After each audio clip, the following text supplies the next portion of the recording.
So what's been your moves? What you been up to? I like sort of got to hear what you said at EM.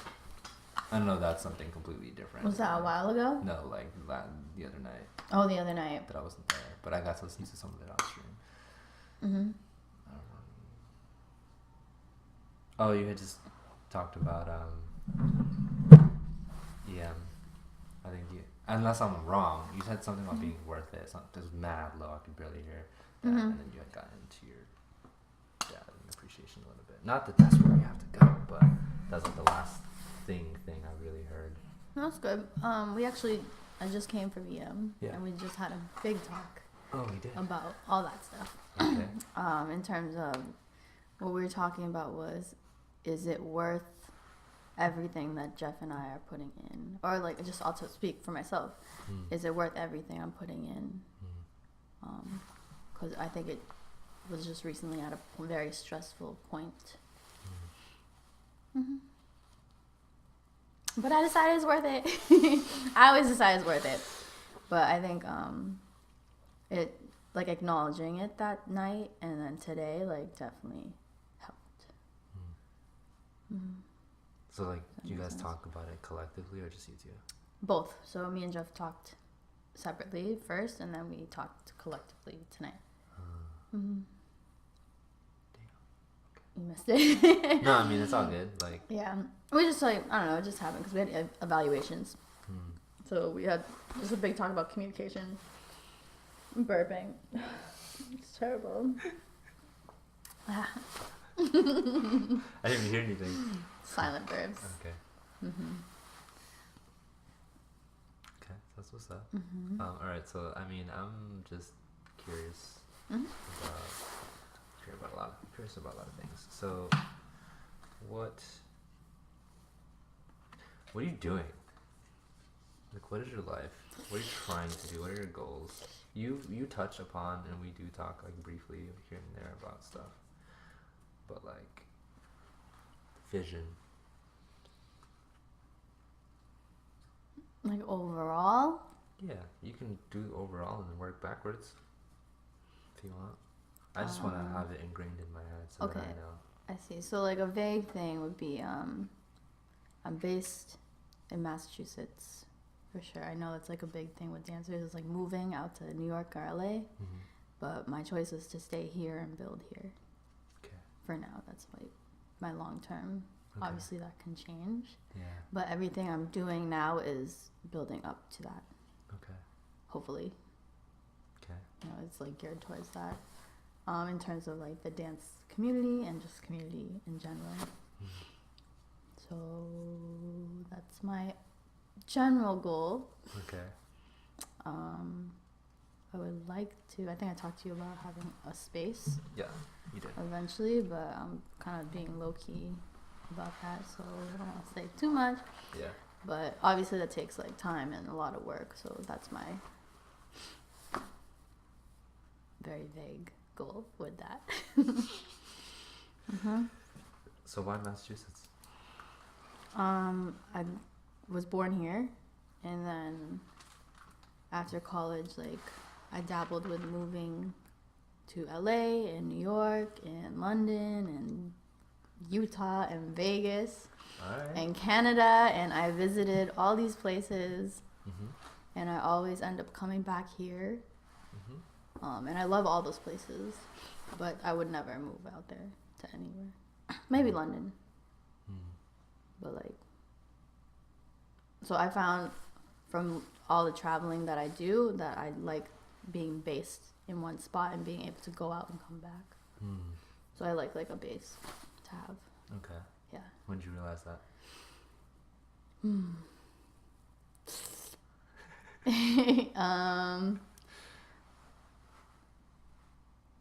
Honestly, maybe a couple of years ago. A few years ago. Well, I don't know. Okay, so I always wanted to move, and then my dad passed 5 years ago, and obviously that kept me here for a while because my mom is here. So now it's like my mom and I live in the house, and I have siblings, but they're all out. So that kind of kept me here. And then for a while, I was like, is that holding me back? And then I realized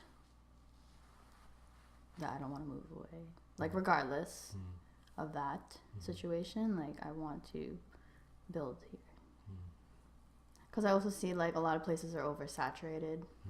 And I have a lot of faith in Boston / East Coast.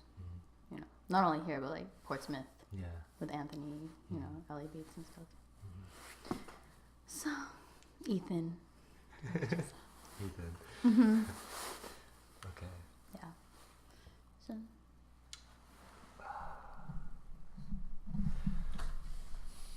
I'm like going back and forth with certain things because I actually want to have you on a podcast, but I just wanted to feel out what you would say here.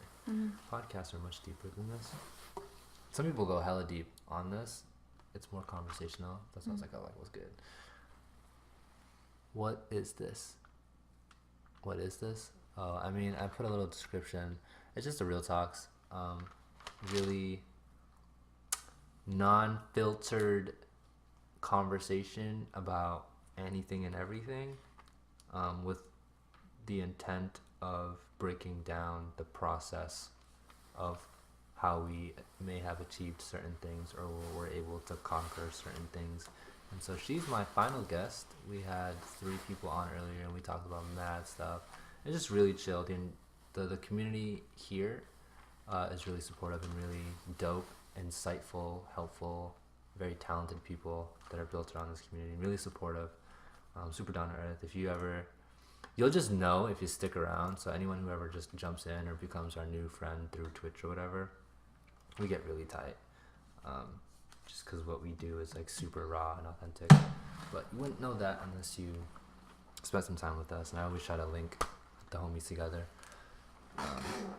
We met someone in, I forget what country, but me and Jeff did a live stream with, and we were just like going off about just being real, and like he literally took notes and applied it the next day to his friend group. He was like, yeah, around here, like, people are just afraid to be like serious whenever someone brings it up. Everyone just like kind of laughs things off and they try to stay away from the touchy stuff. I was like, that's interesting, because we don't do that. We're really intimate. We get to the real stuff. We cry. We have rough patches and all that stuff, and we talk about it and we try to work on it and we support each other and all that kind of stuff. And so he's trying to bring that into his space, and then he's trying to then introduce his friends to us. And they live all the fuck way over there somewhere, you know. And it's really cool. He does music, and it's like, it's crazy. So all this stuff, but that's like a gist. Okay, good job. Yeah, thanks for sure. Yeah, it's a fun time. So this is Jeryl. She's great. She's phenomenal. Hi. She's super chill right now. I'm just a very small person in size. Had to raise the seat up for me to be at this height. No, it's all good. Is this religious stuff? No, it's not. It's just people. Like, where most of the people in our community are artistic. So a lot of us dance. Some people sing. Some people do it full time. Some people do it part time. Some people are aspiring. So it's just a bunch of friends and homies and older people, like, all types of people, all walks of life. No religious cult or anything. Health and like mental wellness is like a huge thing. It's becoming more of a huge and apparent thing for a lot of us, and like self-development, self-love, all that kind of stuff. Not religious stuff, just energy and love. Yeah, so what the hell was I gonna ask? Oh, I know what I was gonna ask. This would be great for a podcast, but I guess I'm just doing it on the stream. So I asked Tony, or Anthony. I can't believe I said Tony. I never call him Tony. So tell me about your dance journey from the beginning. I don't know shit, like, at all. Yeah. So from the beginning, how you guys? Oh, really? Yeah. Okay. A lot of people don't. Wow. Yeah. That's why I was like, that's one of my favorite questions to ask that I would rather put on a podcast, but it's like, it's whatever. Okay. You can brief it. Because podcast, so the difference is the podcast, I would make you really dive in deep and go like even and I would ask you about the emotions during those periods of time in your mindset. Yeah. And the adversity and the relationships at certain times. That's how deep we get this podcast, because I don't want to leave anything out. But this is like, you can still talk about it and give people insight. Yeah. I can brief it. So when people usually ask me, I say, I started dancing when I was 3 at a dance studio. Pretty typical, like, throw your kid into everything. Oh, you're one of those kids? Yeah. So I, like, did gymnastics, I figure skated, I did dance. I played the piano. I don't do it anymore. Don't ask me to do that. So you were thrown into all of that? Yeah, super Asian. Like, typical. It's like... I'm Filipino. It's either this kind of Asian or that kind of Asian. Yeah, I'm that kind of. See, I wasn't that kind of Asian. Yeah. I was the other side. I was that, and then I rebelled. So I was like, that, and I rebelled. Yeah. There you go. Yeah. So, super typical Filipino. So, yeah, I just started tap jazz ballet. And I guess I really liked it, so I kept staying with it. Yeah. And then I did, like, musical theater, and I became really competitive dancer. So, like, competition was way different back then, though. Compared to now. I don't know shit about the old competition world. Yeah, it's the whole thing. So I was a competitive dancer, and then I never thought I would. I mean, my parents definitely didn't think I would take it seriously. I want to eat my cinnamon buns so bad. Eat them. I'm gonna. But I get distracted so easily. I think that was one of my things, like lack of focus. I'm like, yeah, you're right. I'm literally like this all the time. But yeah, my parents didn't think I would do it seriously, and then like everyone in my high school, it was like junior, senior year, and all my friends are applying to things, and I'm like, I don't know what the hell I want to do, but I was like, I like to dance. Okay. So I was like, I went to a public high school. Okay. So like not arts, anything. Okay. So everyone thought I was like, they were like, you're gonna major in dance, and I was like, yeah, and they're like, what? So that's when I went to Dean College for dance, and then I took it seriously. And I like started to really do hip hop, and I was first introduced to modern, mostly there. Okay.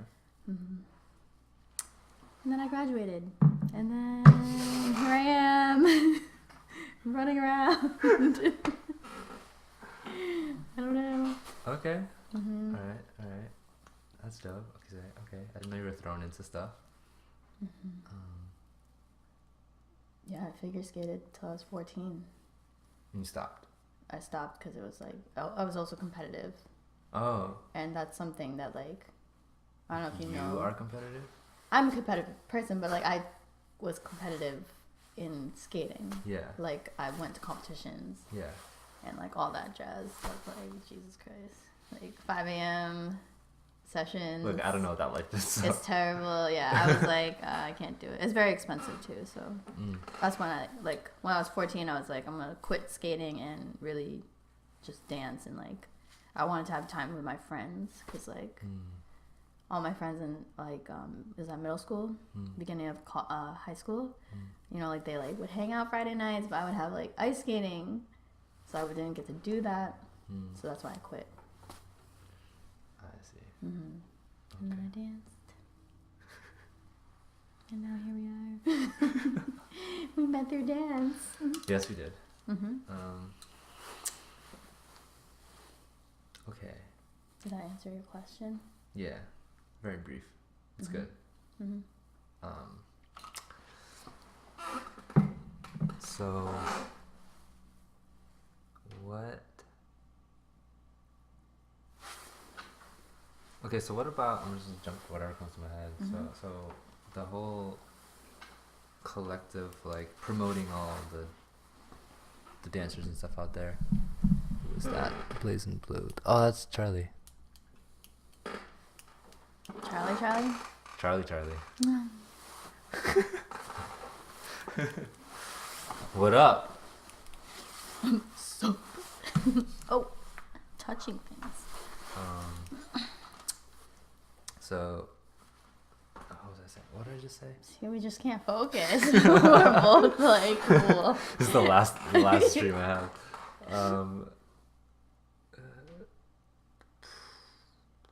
have. Like the promoting everybody thing. I literally had talked to you about that when you're like sick as fuck. So like, I don't know. Oh my god. I forgot. Exactly. I was so sick. Exactly. So I was like, yeah, what's up?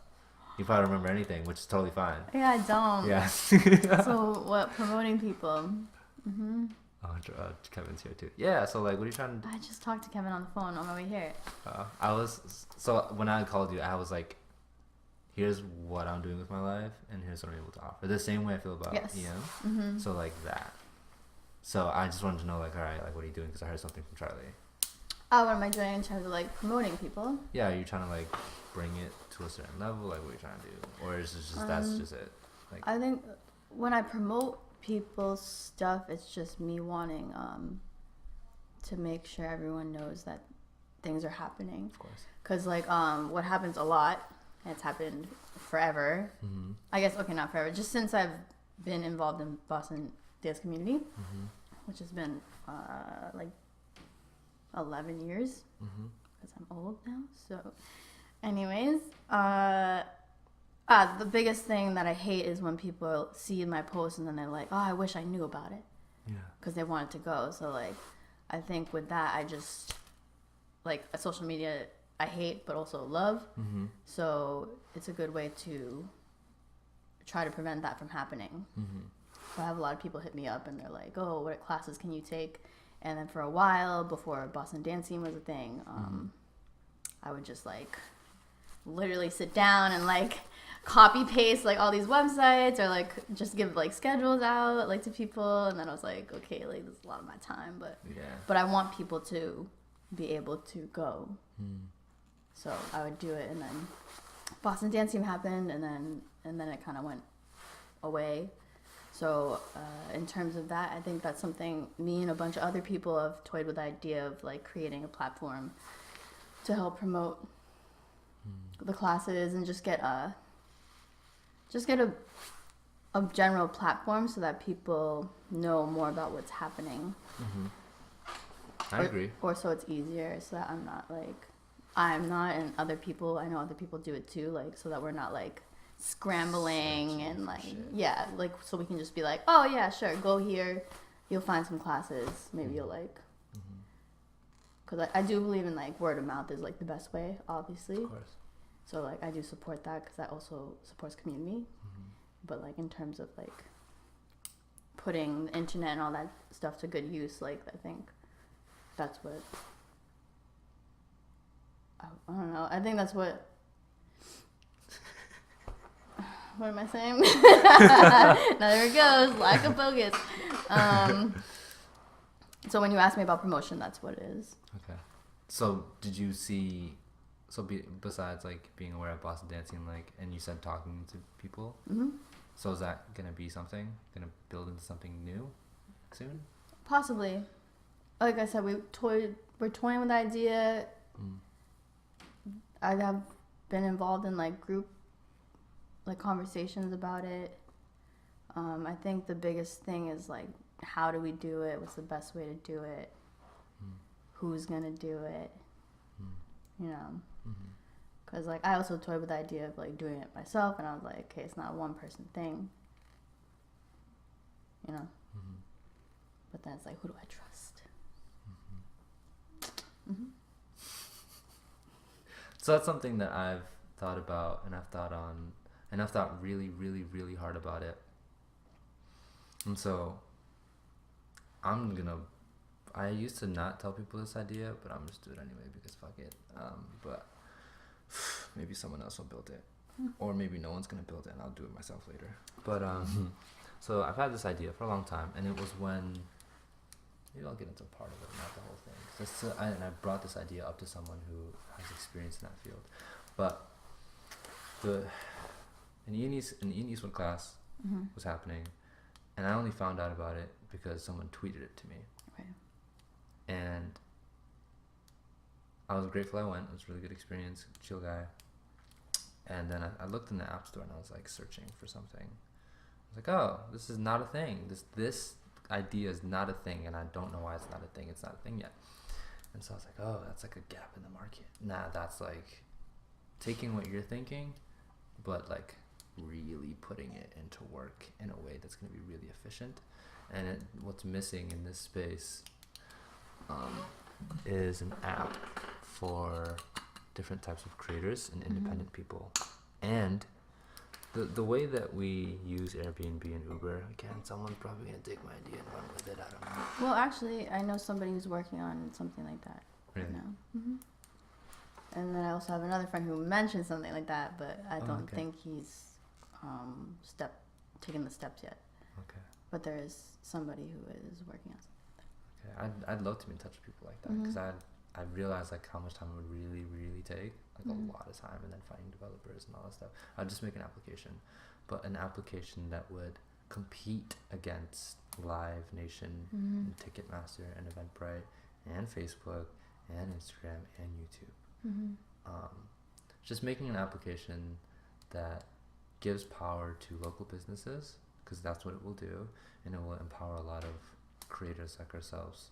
Because what's missing is we need to be able to look for any type of event, and stuff like that exists, but it's not artist centric. Yeah. So if someone like Ian Eastwood or someone big or someone small decides like, hey, I'm gonna make this event, I think if you care about that person and you don't want to have to go through a million tweets or an Instagram post or this, because that's what makes it complicated. There's no separation. Right. So if they can get notified through the app, like, oh, this person's in your area and they're hosting a class, and then the creator themselves can get an idea of like, am I gonna have a venue that can fit 50 people, 100, 200? So what needs to happen is the businesses need to know this app exists, and then they partake in that so that they can list their spaces so that you can book them. Yeah. And then to search people, like whether you look for a certain type of event, like dance, and then you're gonna see a bunch of artists and then a bunch of different types of events at different time slots, locations, and all that kind of stuff. Like that is what's not here, and there are people who are taking shots at it, like Eventbrite and stuff, but no one's doing it right. And so for me, what would make it more poppin' is if you make it artist centric. And so if you go to someone's profile, like just imagine Instagram, like, okay, I'm going to the Instagram and I can see their videos, I can see their work, maybe I want to hire them, or I'm looking for someone to do a job for me. Or if you're going to a venue, like, oh, when is this space available? You can already see all the slots that are available, and then you send something for a booking request, and then the person on the other end is like, yes, whatever. And then that is how simple things should be, but it's not. And it takes a lot of work. I don't know if anyone's on their way working on it. It's been like a year since I've thought of the idea. Sounds like a lot of work. It's a lot, but like that would be like the thing. Well, maybe you should talk to my friend. That'd be cool. Yeah. It's literally just an idea, but then like I'm more into what I'm doing, but I really believe in that because I think it's gonna be it's revolutionary. Yeah. Like we need that. Yeah, I haven't like really.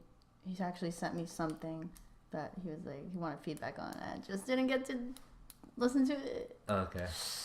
But maybe you guys could talk, because like that could help him a lot. You know, it sounds like you could stir his pot.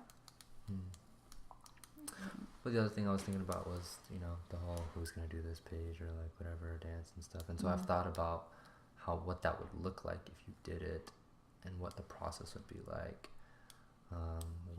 What areas can have automation, how it can turn to a brand itself, and like I've thought about that too. And so I'm like, I want to see it happen. It needs to happen.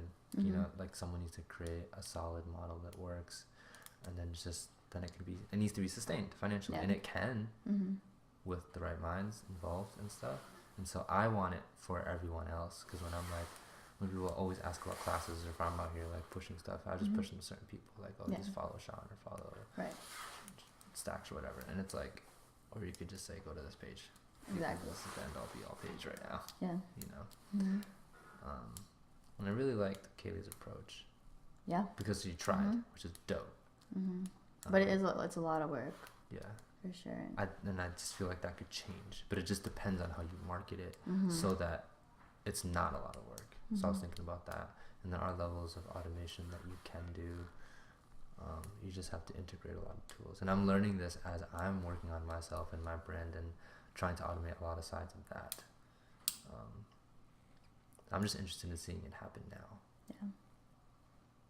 I'm so about that. Like I think about stuff, but I don't overthink about stuff. I'm more concerned about going, because you'll learn in the error. but having it and people knowing the intent, the same way with Boston dancing, the intent is what counts. Right. And then it's okay, this doesn't work this way, or I want to slow down and I want to try this. That is what I do a lot now. And so I don't know if that was something you were gonna like put mad time into. Then I was like, look, like I'm in a position in my life where, I mean, granted, I'm working on a certain schedule, so I'm gonna start learning what my windows of time are for people. But I'm in a position to give. Yeah. Like I have, and I'm learning what my skill sets are, and I'm just giving everything that I know. And so when someone's ready to go, I'm ready to go. I'm like, oh, you're trying to build a personal brand or and better improve your business and stuff. Like, I understand how marketing works today and this and that. So if you're ready, like, let's go. So yeah, I think I spoke with my friend about that, and I was like, I spoke to two people about it, and the first person I was like, I think I was overwhelmed because of like for me, I already am doing a lot of things. Yeah. So I think that's something I would really have to like invest in. Of course. Right. And then I was like, oh, that's not what I want to invest in. Yeah. Yeah. But you want it to exist. I want it to exist, and I would definitely want to like help it. But I do not want to be the main. Okay, so what aspects do you think you would play? If it was all said and done, ready to go, and you got to pick your position, what do you think you would do? Well, I'm just thinking it was, I don't want to like blow up my friend's spot. Is this doing it? Well, okay, someone had an idea of eventually having an app. Yeah. This is separate from my friend who's already like working on some kind of app. So this is just a discussion we had. To have an app, this is just for dance, not just all artists, but just in terms of dance, like that person wanted to have like ambassadors who would take class and like, you know, kind of check out what the class is. Like, okay, this is a beginner hip hop class. So like that's something I would do. Like go like. Oh, being an ambassador and just like being like scouting shit. Yeah, basically scouting. Because I kind of like, you know, I take class anyway. And I look for events anyways, like. So you're just like finding the things. So trying to see what's out there so you can just bring it back and be like, hey, look, this is what's popping, whatever, relationships. And yeah, because I enjoy doing that. Like if someone asks me for like a ballet class, I've been able to experience, you know, so I'm like, oh, you should take Roseanne's on Wednesday, or you could take Marcus on Saturday if you're more of a modern dancer, or like if you're looking for beginner, you could take like so and so's on, you know, like I like being able to do that through my experience. So that's dope. Okay, how would you, this is the future anyway, but how would you feel about all of us being rated and people commenting? Well, that's tough.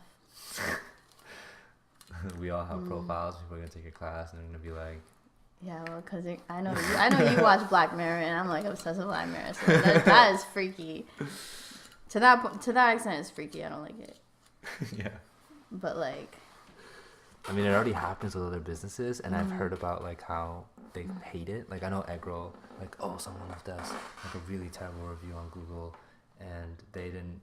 Something, it was more on the customer than it was on Eggroll, but they had to work to fix it. Yeah. Yeah, See, so that's it's a real annoying. thing. That's a real thing. That's annoying. Yeah. So I guess yeah, I don't like that. Even Amazon's like that. Like I'll look at something that says Yeah. like 3.5 stars, and I'm like, it's just people that don't know anything. You don't know what you're doing. Yeah, you And have so to like read the reviews. I'm like, come on, guys. People don't know how to rate stuff. But like the rating affects like, I definitely am like for coffee shops and stuff. I'm like, oh, it's 3 stars. I'm like, Yeah, me too. and I'm like 5 stars. Like it has to be like at least 4 point something Yeah, for me to check it out. it has to be like 4 point something, but like with a lot of reviews. Yeah, the reviews count. I like read them, and I'm like, I'm seeing a trend here. I'm like, okay, I'll go with that. Yeah, but I don't know. I think the reviews, I would hope people aren't as shallow as like the star numbers, but more like at least skim the comments. I do that. I always have to look at the comments. Yeah. It's useful, but there has to be like a balance. Yeah. I don't think we can control that. It's like that double-edged sword thing. Mm-hmm. So. In terms of like dance class and stuff. I don't know. It's crazy.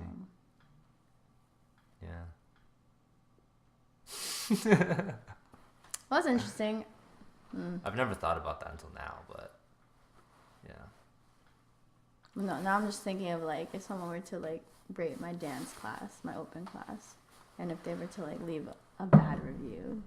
Because I'm open to reviews on all of my Facebook pages. Mm-hmm. I blasted it once, but I'm gonna blast it again, and I'm just gonna take everything as it is, whether it's good or bad. But like that, I don't know. I'm just super down to be vulnerable as fuck and to just try to be better. So, and like, then there's like celebrities who just get criticized like crazy. So yeah, and that is what it is.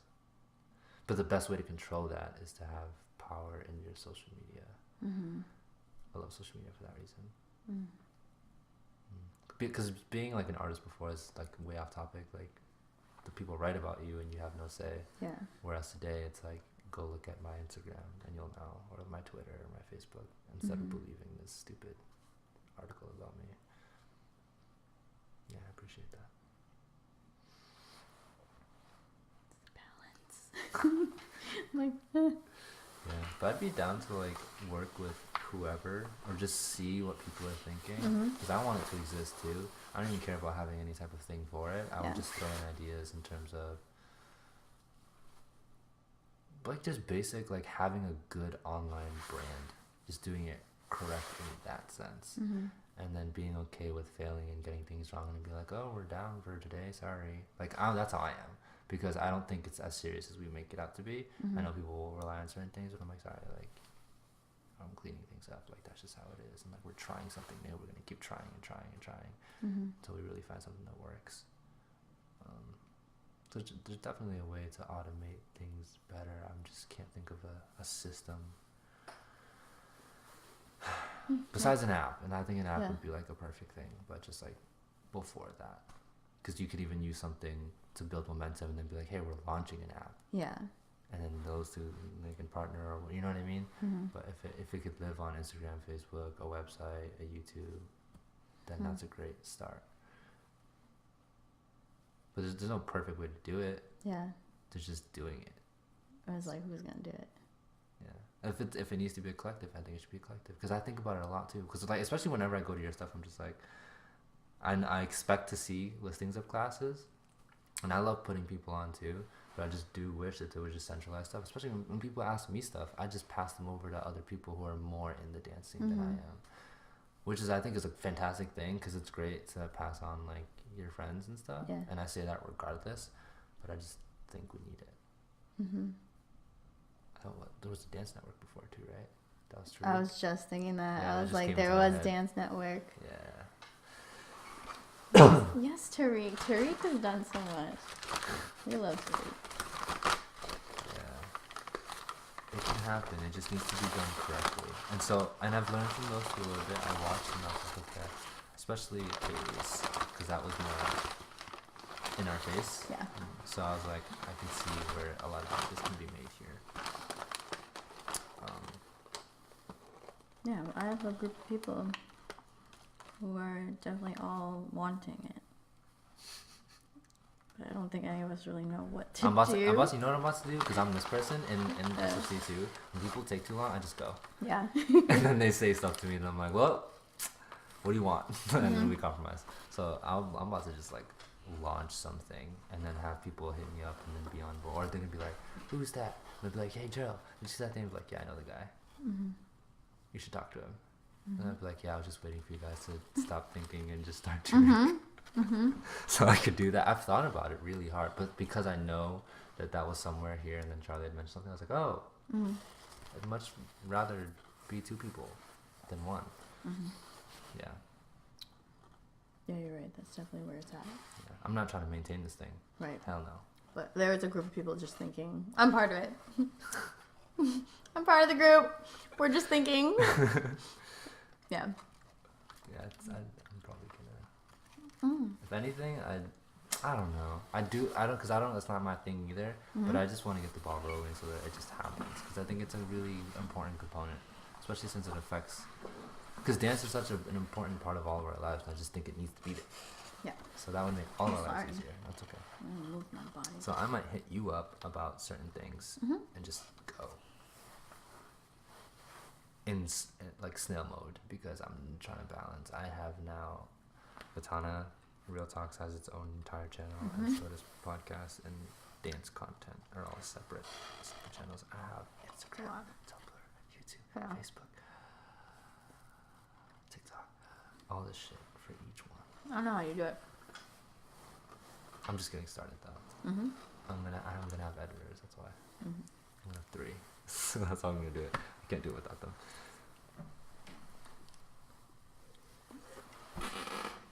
Sending my love. No, it's Nalina. No, I'm loving this cinnamon bun. This is fucking awesome.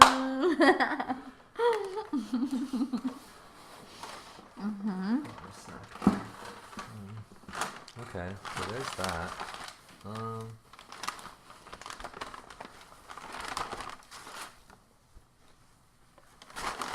What's your love life? My love life? What does that mean? How's your romantic, intimate life? My romantic, intimate life is good right now. When wasn't it good? Oh, quite a many times. But that's life, so it's good. When did it get good? When did it get good? And whatever phase of good it's right now. Okay, the current good, I guess the past, I don't know, couple months. Okay. You're gonna have to ask me more questions because, like, I'm good at answering questions. If you ask me something, I'll be like, I'm gonna give you some elaborate thing. You gotta pull it.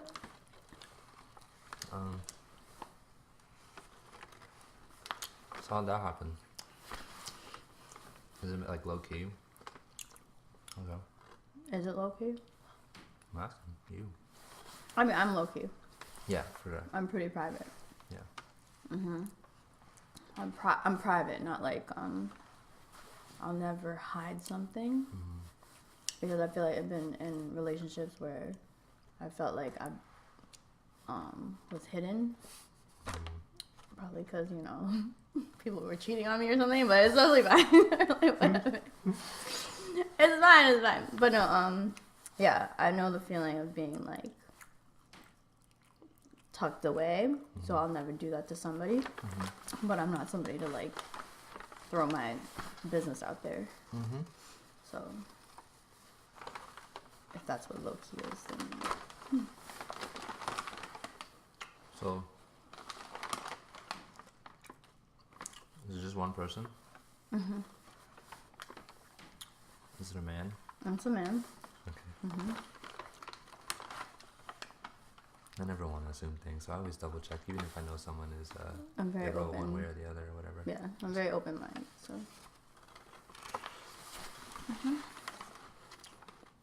What role has that played? Is there any significant impact or?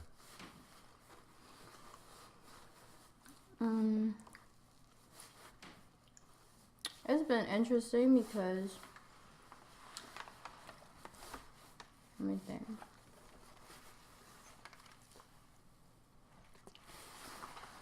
It's been a good impact because I think me and this person are able to, or at least, okay, I'll speak for myself. I'm able to balance, like spending time with them and like taking time to communicate with them. All right, I'm gonna need you to say that one more time. I forgot what I said. What did you just say? I don't know. I forgot. So we're talking about relationships, and she just said something about balance. Fuck. You can't do this. You're able to balance. Balancing them and what is this hair? Look at that. Balancing them and taking time to communicate with them. Okay. That's what I said. Okay. That's what I said. I said it. With the hair like this. So I'm going to shave my head because I just can't deal with that little baby hair right there. You have too much hair too. Mm-hmm. I'm trying to see if I can grow my hair out. Or how long I can grow it without, before I have to cut it again. Like when you feel like it's annoying? Yes. It's probably not going to get that long. My hair is annoying. I just haven't cut it yet. Balancing relationships in life.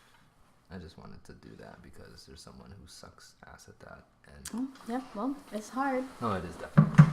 But yeah, ask me about that. Balance life. So. But not right now. It's good. The balance is good now. Which is like refreshing. So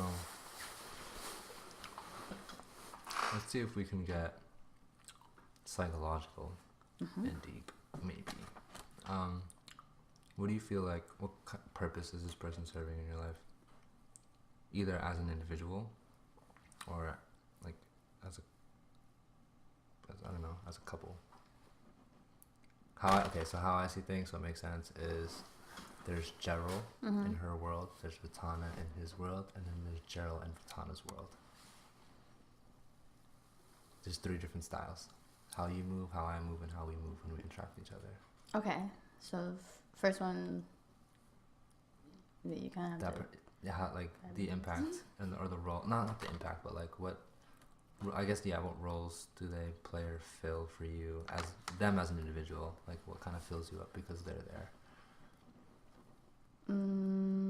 Jeff is a soulmate. I know that I can go to him and not have to fully explain myself the same way I have to do to a lot of other people who just don't understand. And even if I try my best, they try. It just doesn't happen. Yeah. But Jeff has that. So that's something that fills something for me. He's not the only one. He's just one of the 2. So I understand what he does for me in my life. I'm crazy.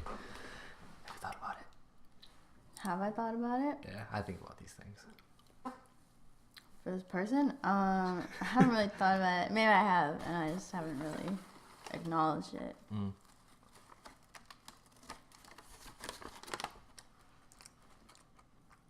But that's our relationship.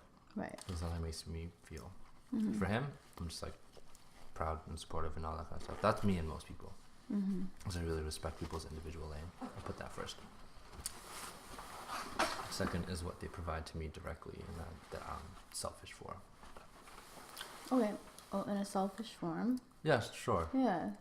I find it's like, I feel like everything I do is like, everyone's like this. Like it's all intertwined. And this person is like intertwined, but like it's not in a way that, like I don't feel that. I don't feel, hold on, let me think.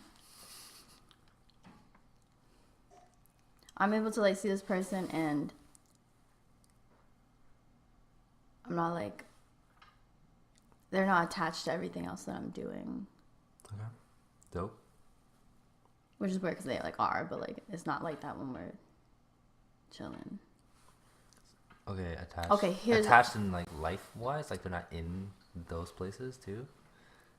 Because first I was like, oh, attached. I'm like emotionally attached to your life. I guess I'm talking about like involved. Okay. Like I think with everything I do, it's hard to separate like everything's involved. So like I'll rewind back to when I was dating somebody who was running a crew that I was in. So it's like we never were able to like separate it. I see. Yeah, even when we were like chilling, like it was still like everything was like mixed together. I feel like, okay, everything was like mixed together, and like for this me and this person, I feel like I'm like all my shit's mixed here, but then when we chill, it's like I'm okay like here. I'm not like worried about all this instead of like, whereas like with other people, it's like everything's just mixed. Okay. I don't feel like I'm gonna keep doing this with my hands because now I feel like a cat. Are we mixed? Do I live there too? Whatever comes to mind. A little bit. A little bit? Okay. Mm-hmm. Okay. Well, okay, so everything's mixed. Okay. Like, okay, I come here and like we're talking about like EM. Okay. No, it's a bad example. Hold on. Wait. This is hard. No, Oh, yeah. this is hard because I've never like had to like really voice it, I guess.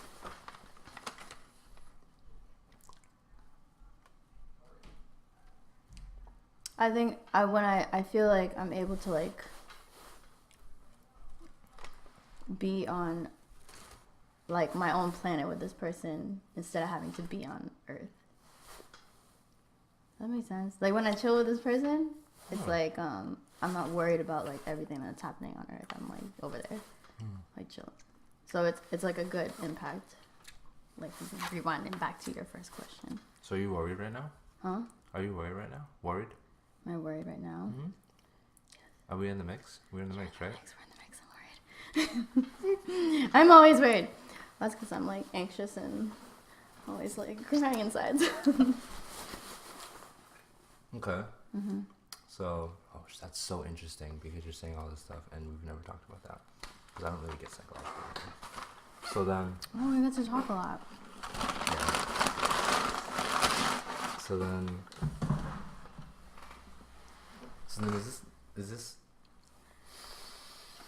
No, do your thing. I'm just thinking of like what's gonna happen or what's gonna come out of my mouth because I'm interested in that because people don't talk about it that way. It makes sense and I'm just really digging into it, but I'm gonna try and challenge it and try and understand different stuff. Yeah. I think my entire world's mixed too. Okay. But that's because I see everything as all parts of the same whole. Yep. So it's all connected. I used to try and see things as separate, and that was chaotic. It just doesn't work. So once I saw it as holistic, I started to understand that it has to happen that way. So in a sense of peace, kind of keep along. I've never worried about stuff really. Maybe like moments when I feel like I fuck up or something, if someone leaves me hanging. In the past, now I don't really give a shit. But yeah. So then when I ask like, oh, like, is this the mix? And like, we're here, and if you're feeling anxious, I'm like, well, is that a good thing? I don't like feeling anxious. I end up being challenged and out of my comfort zone, sure. But like, if that's always the feeling in the mix, is something off? Yeah, I'm sure there's something off. Yeah. Because I would think that the thing that's not the mix should be big. That should be like life. The thing that's maybe not all the time, the but mix should be like if it's switched, because the mix is like, but then what if your life was that? Except it's not literally like, oh, I'm just hanging out with this person all the time, but like that feeling was the mix instead. That's possible. I'm gonna say that because anything is possible, but I don't know if you've thought about that. So you found something different outside of the mix and you like it. So you're answering my original question of like feeling and what this person is able to bring or what you guys bring together or whatever. And that's why. So then my other question is like, well, why isn't your world already that? And why is it like, ugh? But I do know why, but like I also just want to know from where you're standing. It's why chaotic. is my world chaotic? Or why is it like that instead of like this? When I look at other people's life and they're like, they think everything sucks, but then they enter our community and they're like, oh, this is great. And then when I entered this community EM, and then I was like, oh, this is fantastic. I don't know why people. Then I look at everyone else, and they're all like sad and depressed and whatever and fake. And then I'm like, I want to bring that element into people's lives. So then someone like Kevin, who has taken that seed and has transitioned from the mix, which was terrible. But this is a little different for sure, because your mix is different. It's a good kind of mix. Yeah, my mix is good. It's just like a lot. Yeah. But it's also like, again, there's balance. Like, I need it to be a lot. Yeah. So that's why, like, we can go back to the whole EM thing. Like, it's worth it because, like, if we talked, this is actually the gathering that you missed. Well, that you missed my part of it or something you said? Yeah, I got a little bit. Yeah, so we were talking about the best and the worst, and then when I was talking about my best and worst, I realized that they're the same thing. So like I need to be like stressed out so that I can come down from it. Does that make sense? It does. Because if I was just always like chilling and like, I don't know if I would really be doing anything. Stress or pressure? Both. I started to learn the difference. Yes. Well, I think it's both. Okay. I'm stressed because I'm pressured. The pressure creates stress. Okay. Yeah. I just remember my cousin emphasizing the importance between knowing the difference and how that can make an impact in your life. So he operates from pressure, not stress. Yeah. I think I'm stressed from the pressure because I feel a lot of pressure. I used to feel a lot of pressure. Yeah. I used to. But I kind of like it. Yeah. I like the pressure, you know, and it's like, it's a good pressure. It's like, This is so interesting. it's okay for me. I'm talking about pressure. Like, a lot of people believe in me, Okay. I feel that. and they'll like say it. So then, of course, like I want to live up to that for them. I want to live up to it for myself. But then, like, in the process of that, it's stressful. I see. It stems from where I believe it did. Okay. So wanting to live out. I just want to let you know that when I gave that up entirely, it all went away. All the pressure and anxiety went away. I'm still going to entertain this question because it's interesting, because you're not the only person that talks about stress and pressure. Because I need pressure, and I'm like, really? I don't need any. It's interesting. I'm like, and then stress is like so normal. It's like not to me though. Like I don't believe in stress, so I don't get it. As in, I don't receive it because I don't believe in it. Yeah. But when I started to say it and become like everyone else, I was like, oh, I'm stressed.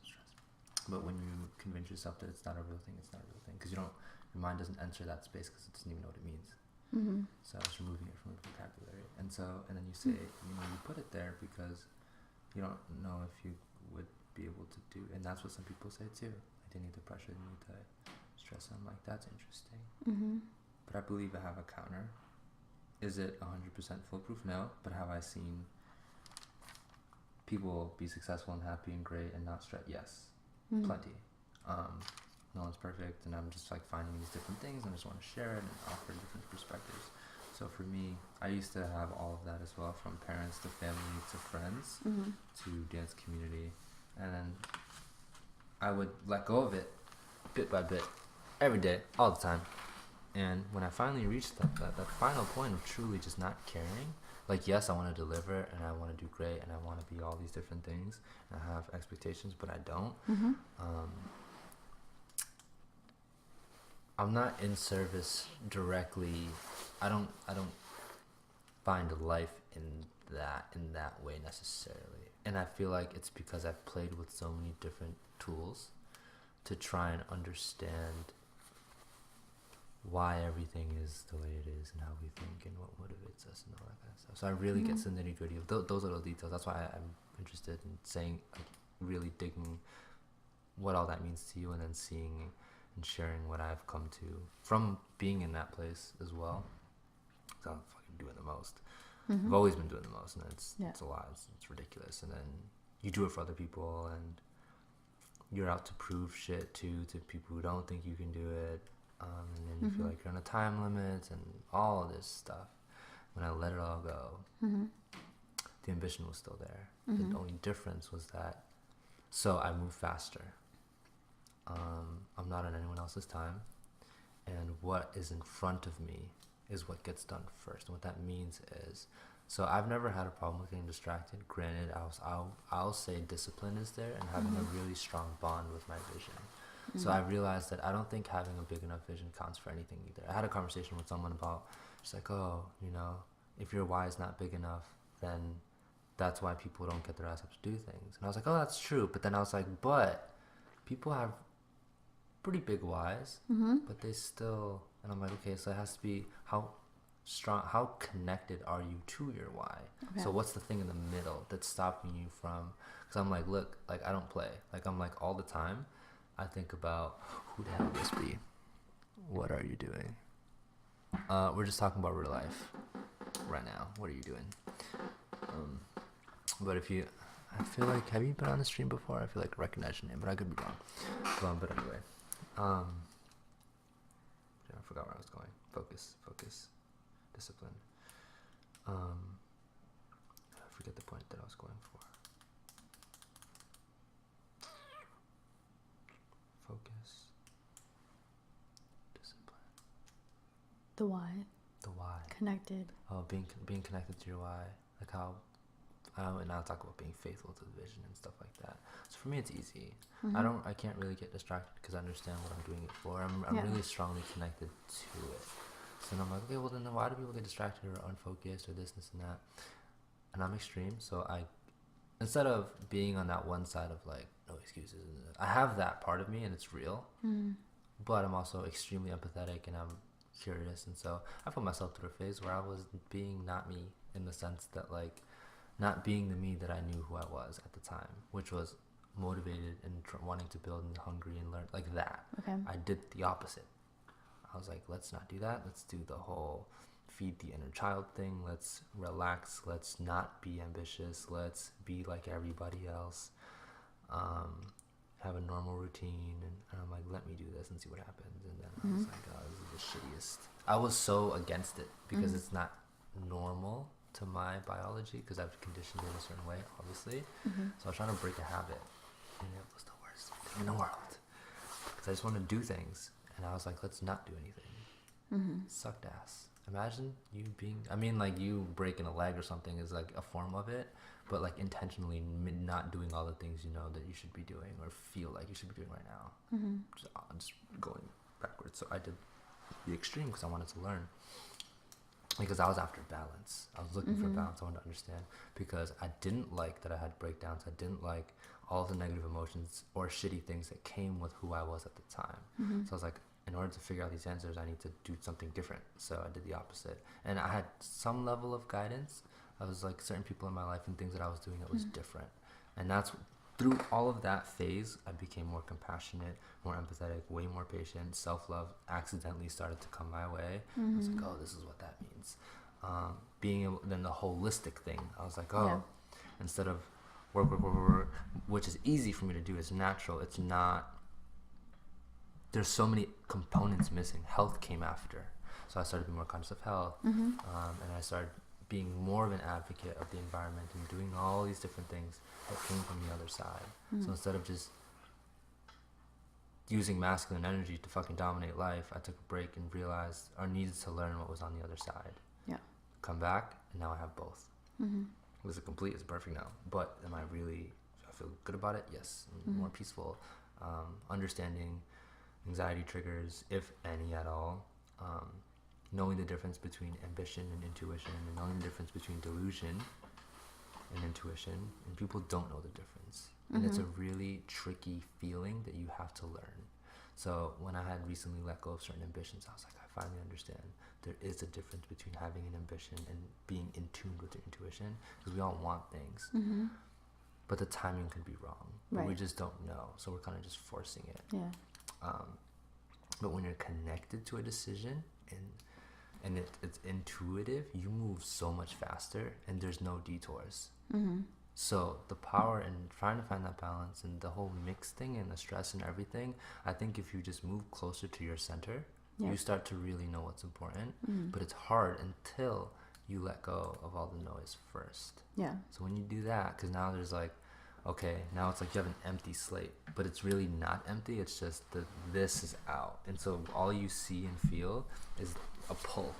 So instead of what I learned is instead of pushing for what you want, you start feeling a pull. So it's so much easier.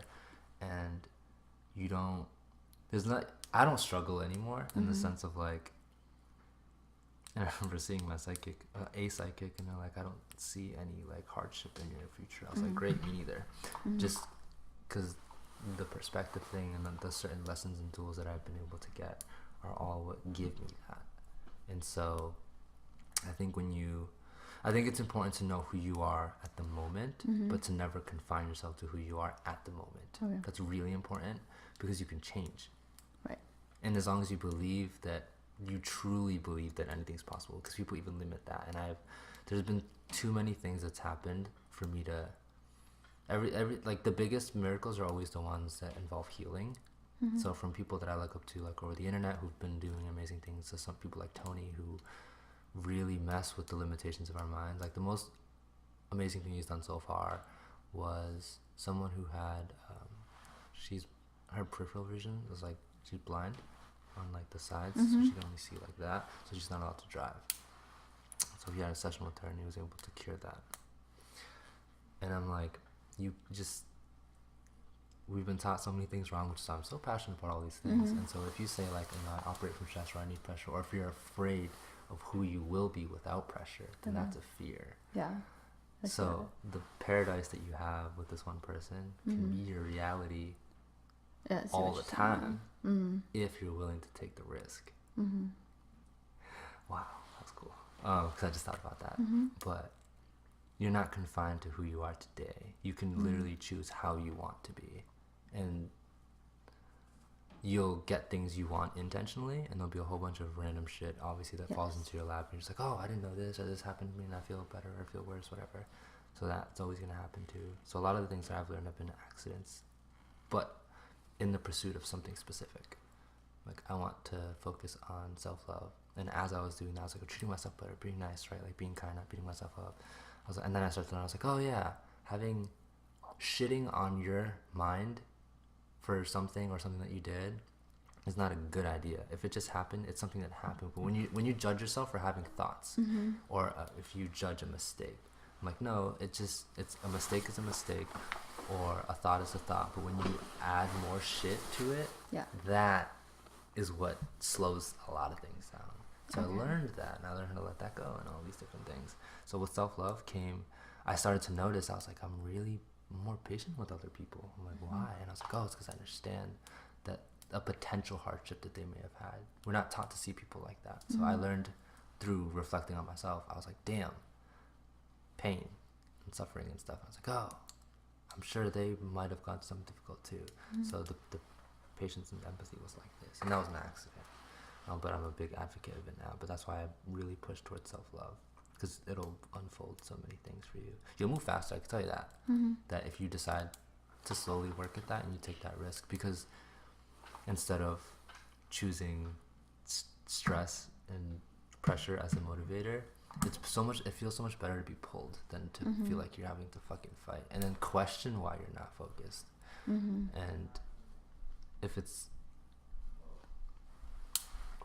at the end of the day, everything is down to what you want. But I think what's important for me as a friend, I always want to like really let people know that they're only like about limitations. Limitations, no, everything is about that higher consciousness and what you want. I can't really know what's best for you to do anything or whatever, because everything will just depend on what you want. And so everything that I've wanted, I've been able to get because I wanted it, so I worked towards it. Peace was an accident.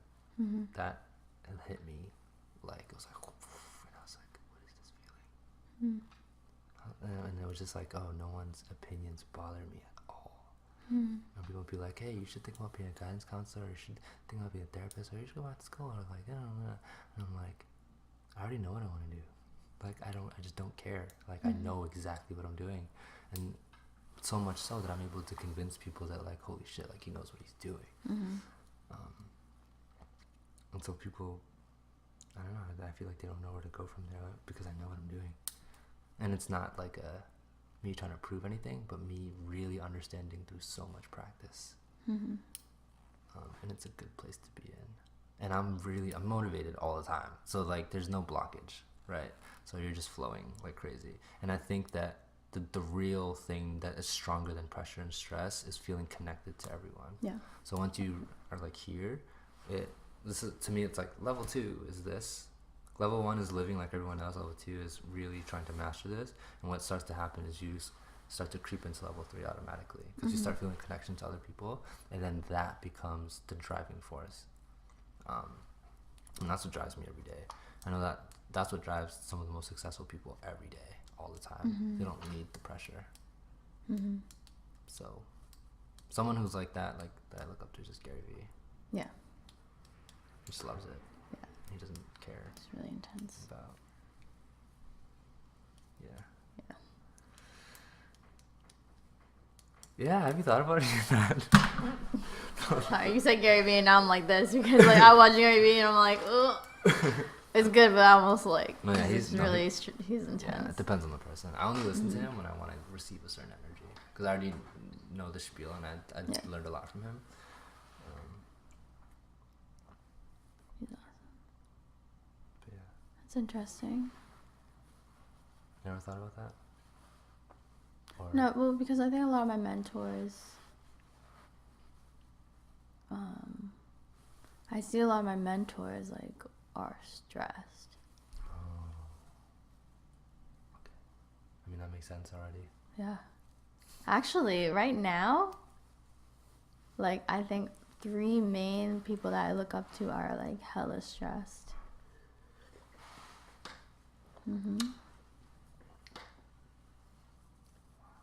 Yeah.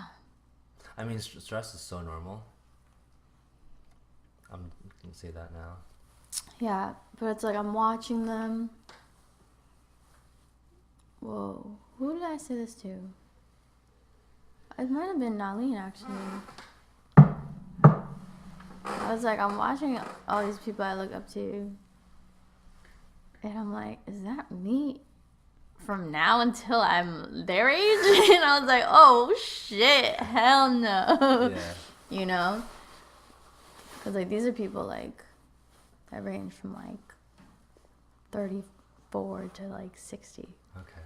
Yeah. Or 66. All right.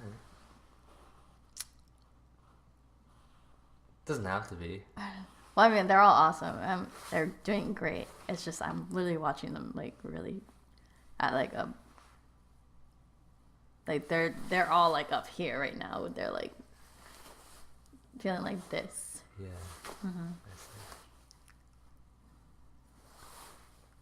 Okay, so I would say that like culturally, it's whatever we can achievements or things that people share and that we can see, and that's kind of like what we primarily talk about as a species right now, where we don't like that is on a pedestal, and that's like something that's drilled into you. So when you remove that for a second, and this is new for me because again reaching the place and then not knowing that I was going to get here mentally because I didn't know a place like that it would exist. It's like a zero friction place, no pressure, and you just know. Like I don't just know, like I know, and I know, like I just know, and I know what I'm supposed to do, and I'm not worried about anything, and nothing stresses me out. It's fucking cool. Like we don't go after inner peace. If that was pushed hard, that'd be fucking dope as hell. Because when that's in place, it makes everything so much easier. That's what I mean by you can move fast because there's no detours. Everything makes sense. You know exactly what you need to do. There's no like you don't contemplate either. That's something that I've noticed as a byproduct, not something I'm just like preaching. I'm just like, oh, like I don't overthink anything at all. I'm not like this or this or this. I'm just like, I'm like intuitively, I'm gonna do this because this is what really makes sense, and I'm able to trust the intuition because when I've reflected on it, I was like, it's been right every single time, and when I'm able to, and I was talking to either Jaquan or Anthony about relationships and stuff, my intuition with people, Yeah. Whether it's like energy vibes, right? So when I look at a couple, it's always a crazy indication. I just look at someone's energy. I'm like, oh, something's off somewhere, or everyone has something off. But I'm always curious as to like what. Yeah. So a lot of couples, I'm just like, they shouldn't be together. They shouldn't be together. They shouldn't be together. I'm just like, it is what it is. Years later, more so like this year and like last year and the year before, people just breaking up left and right. That like I just felt like they didn't make sense together. And even though I was not as wise or smart or knew as much, intuitively it just didn't make sense. And then eventually they all kind of just broke up, and everyone's like, I'm working on myself and I'm so much happier.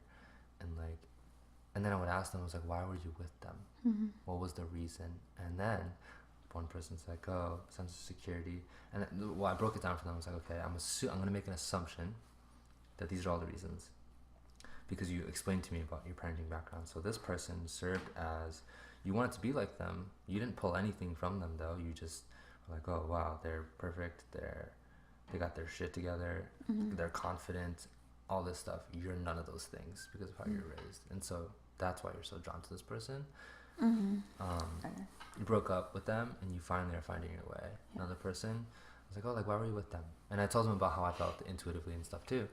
And it was like, honestly, like, because my first relationships, they were needy. She wasn't. And she was also like a safety blanket. I really hate to say it, but when I really think about it, it's true. Like, she was security for me. And that was it. And I was like, okay, figured. So it's just like, when it extends that deep and that far, and then even going to my mom, and like, things have changed a lot in my household, like a lot. And so my mom was always like a huge part of my story too. And so all of those experiences serve as me and the intuition and understanding, like, oh, okay, like, you need to stop doubting that thing because that thing's always correct. Do I still kind of like, I don't bet 100 on it. When I move through life, then it doesn't necessarily involve people in that way. I bet 100 all the time. But if it's like something else, I'm not. Just because I want to not be like, yeah, this thing knows everything, even though it's been right. Like, every time. Did you tell me to watch Inside? What? The movie? Inside? What the hell is that? Oh, it's like a thing about intuition. No, I don't know any movie about intuition. Shit. It's real though. Who told me that?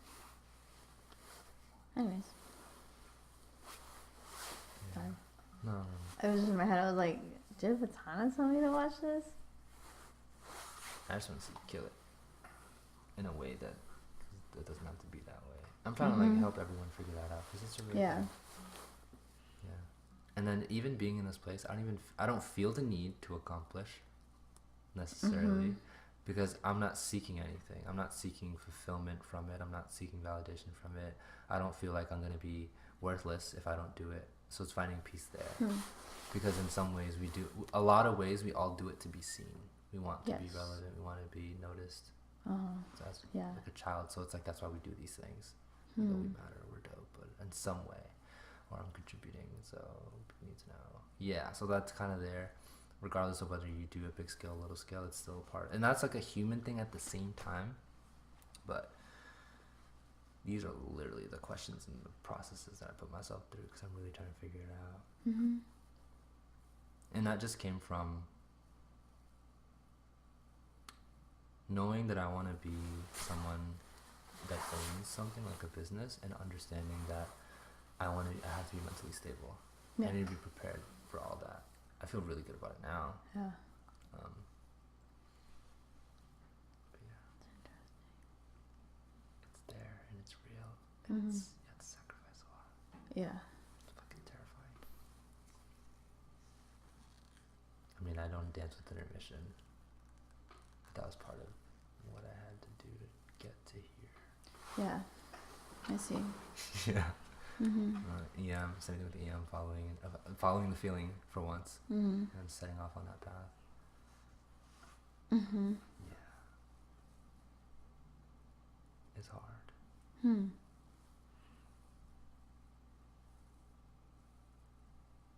We do a lot of things for everyone else and to feel purpose and stuff, but I think we're just afraid of ourselves. When I really think about it, it's like, okay, well, what if you're not in service or responsible to all these other people that depend on you and all these things? Like, can you live with yourself?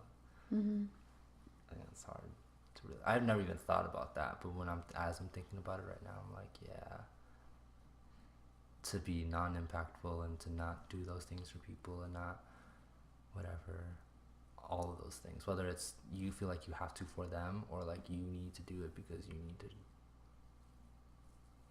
Like whether it's their expectations or yours for yourself, for them because you love them or whatever. It's like, can you do nothing and still feel like you're enough? And can they still be like, even though you don't do shit, I fucking love you. Most people can't do that. It's hard. Then you start to know who and whatnot. I always talk about being and doing. We do too much, and we do too much. If you turn back the clock a little bit, I remember hearing like work days for only 20 hours, and the rest was spent in play. And we were more healthier back then. It's like everything's a system, you know. When we're doing it for somebody. Yeah. You know, someone who believes that this should be the way, but it's not. Yeah. And I always feel bad for people who. I got this a long time ago. I feel bad for people who are like talented and like are a little more in tune with themselves, but are not really attuned with like their masculine energy. Masculine is just the dominant energy that's focused and gets things done. Yeah. And I'm like, it's not fair because we live in a system that's pro that and not the other side. So that's what I think is real. I think we're both. It's finding that balance, finding it for ourselves. Worrying about people later. That comes after you're positive about this. Like this is like compass, toolbox. Because experience and toolbox, not the other way, and that's what's wrong. And that's what I've realized myself. And then I've asked my mentor. Once I have these revelations myself, I'm like, do you operate in strictly intuition? He was like, yes. I was like, I fucking knew it. And then I thought about Jeff too, and I was like, I don't think he operates strictly from intuition, but there's a lot of intuition. Yeah. Then I asked Joanne, and she's on that shit too. She's older, successful, and happy, and peaceful and shit. So she's great. It's like, yeah, that's where it's at. It's like people operate from intuition. That's exactly where it is. Because when it's here, it doesn't make sense. Because you're trying to like. But this is like ridiculous. And I don't. What do you want to call that? Spirit. Past life or being connected to the universe or whatever the fuck it is. I don't know the science behind that feeling. Or maybe it's just these are your genes and you must satisfy your genes the way that you should so that you can be happy first and then build relationships with people with who you are authentically. It's easier. There's no pressure. No pressure. Because then it's like, oh, I get to be me and I'm fully loved by people who love me and I'm not by other people. That true thing, like the reality of that. Because not everyone that you want to hold on to and please is gonna. Yeah. Yeah. It's so much better that way, though. I think I don't know, and I don't explore a lot, so I don't know a lot of people. But in my circle, like detachment's a difficult thing for a lot of people. And we didn't even mention detachment yet, but that's a big part of it.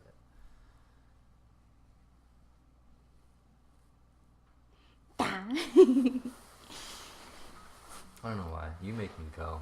I have to go lay down and.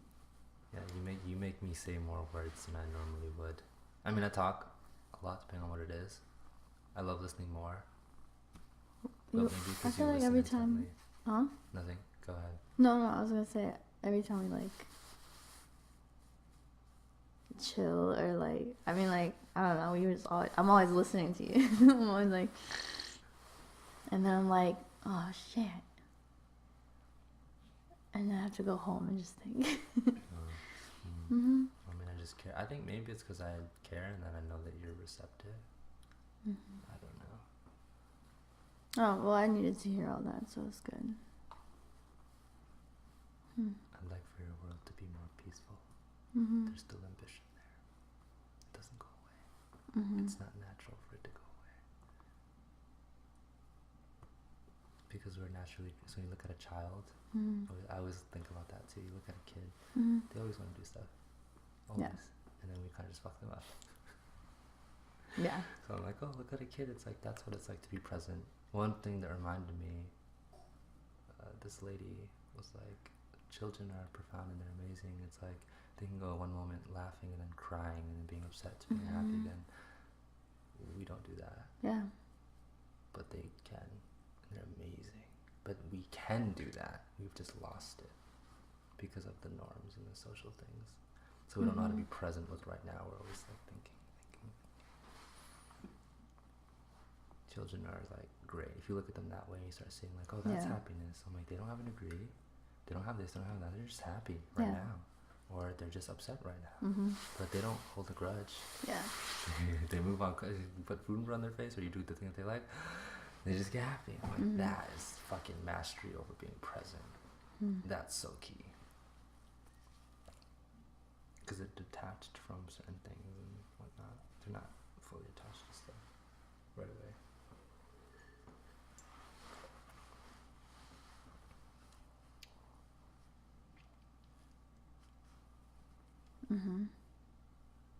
They make me think my 5th graders. Yeah? Yeah.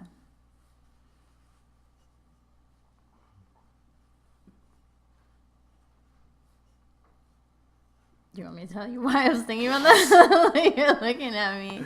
You're always funny because, like, yeah, you don't say anything. It's all like I ask. Yeah. What did that person say? It is dance or die out there, my friend. Who is that? Dance or die. It's nice bike. Oh. I think that's one of the homies from the internet. Andy just popped in. Andy! Oh, I love Andy. Yeah, Andy's great. He's one of those people, man. One of those people. I haven't had a conversation with him yet, but I'd like to. We love Andy. My eyeball. You good? Yeah. Oh, no. Yeah, but you made me think about my kids, my 5th graders. Because I was literally just telling somebody that we had a really bad class before break. Terrible. Really? Yeah, just real bad. They were just like, 2 of them were like upset about something. I don't know, whatever. But I literally, even though it was terrible, I like left and I was like, damn, their emotions are so raw. I was like, wow. Pain in my ass, but it's raw. Yeah. Yeah, but I don't know. I'll see them this week. I'm sure they'll be fine. You know what I mean? Yeah. It's interesting. Oh, Andy. I forget if we're doing a stream. I forget if I asked you to do a stream. I don't remember. But we should do a stream. I wonder what time they left the studio. I was like, got a blast.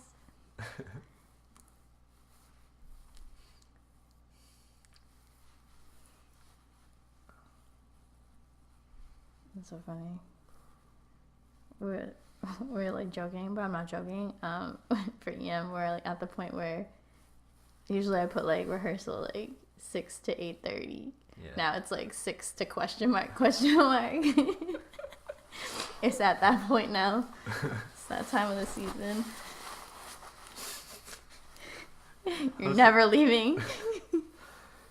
I don't know if Jeff ever shared the videos that when I was there that I filmed of us just talking. Yeah, what a loser. I'll just pass it over to you. It's literally like in an album. I don't think so. Yeah. It's like, I don't know. Just so you could have it. But it's funny because I've listened to what I said like twice. Yeah, y'all already doing the whole rehearsing till forever thing. The what? Like rehearsing, like I was like, rehearsing I know that they say it's going to be from this time to this time, but it's going to change fast. It's going to be longer. It's going to be more. I was like, I don't know if they ever told you that, but it's going to happen. That's so funny. I was just thinking about something that you said at that moment. I was thinking about it today. Jeff said something in my head. I was literally just thinking like, oh, Patana said this. And I was thinking, okay, Jeff said something, and in my head I was like, he's definitely gonna contradict that shit. And then it made me think of you being like, yeah, I know they're saying like this, but once the season starts going, like, don't be surprised. They were still there when I left at 11.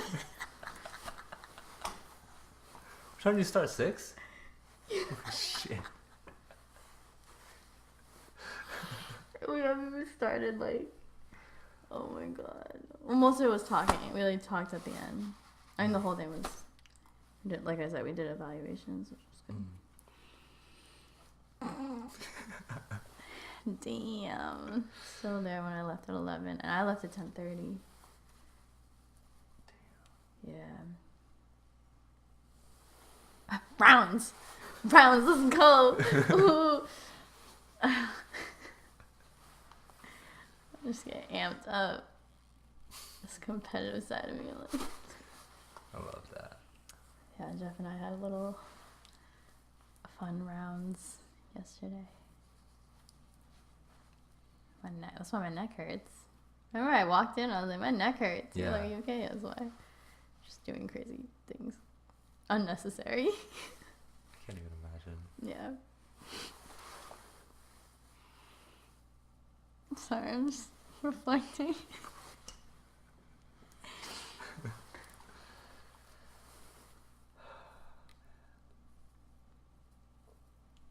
What? No, just that's like 10 seconds ago. It's weird. It's interesting. Does your hood come off? I'm so confused. Do you want my hood to come off? No, it's like I feel like it stays on the whole time, but every time I look over here, it looks like your head's not on because it's not, or it is. It is. Oh, it's Yeah, weird. why? Because I tuck it behind my ear, which Jeff also hates. Oh, that side. Okay. I don't know why I like tuck it like it's my hair.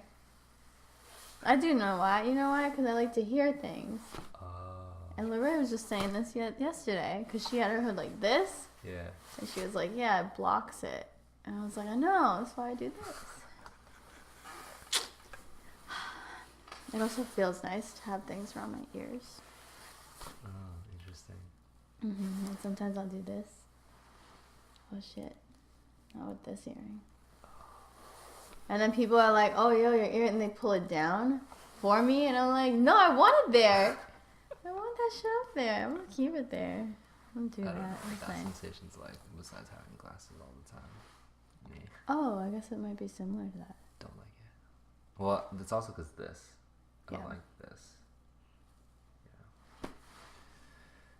Yeah, that was making me trippy because I was like, I'm so confused. I don't see. I was like, I see hair strands, and then I look over here, I see nothing. These fucking things. Annoying. I grow it.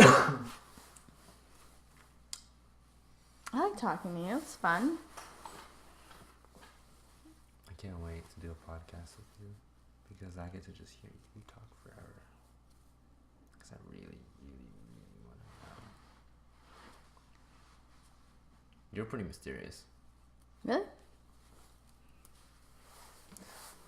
Well, yeah, because you don't go to... I think you subconsciously are kind of like a door after door type of person, not like let the floodgates open. That doesn't Mm-hmm. Yeah. If it does, that's cool because Right. it does happen. But That's you're pretty more like, accurate. Door. Oh, another door. Yeah. It's not bad. It's just different. Mm-hmm. And it threw me off. Really? Ethan threw me off too. You both threw me off. Why? Because you guys don't like hardcore elaborate. We don't. Hardcore elaborate now. You said I mean, you we said it. Don't. Yeah. No. I was just yeah. thinking. Because like I'll talk, right? And Yeah. people will be like, then their mind is going, and then no. I'll say something, and then they'll just keep going. And I'm like, all right, cool. Mm-mm. But then you just like pause, and I'm just like, oh, okay. I guess I'll ask another specific question. Yes, you have to keep asking the questions. Mm-hmm. Yeah. So when I do the podcast, maybe I'll probably send them to you beforehand, so that your flow is cleaner. What am I saying? But just it's like storytelling. Yeah. I don't talk on the podcast much. I'll make comments, or if I feel like I need to give them a little bit of insight, then I'll give it to them. But it's primarily just picking apart their brain really hard. I want them to share. I don't know if you've seen any of the titles. I'm not saying watch any of my shit, but any of the titles. For the podcast? Podcast, live stream, whatever. I listened to Justin's podcast. Oh, you did? Yeah. I enjoyed it. Okay. Mm-hmm. Yeah, we go heavy in here. Yeah. But yeah, for me, I'm always like that. It's because I like to listen. Yeah. I like to listen. Me too. I don't like to talk about myself a lot.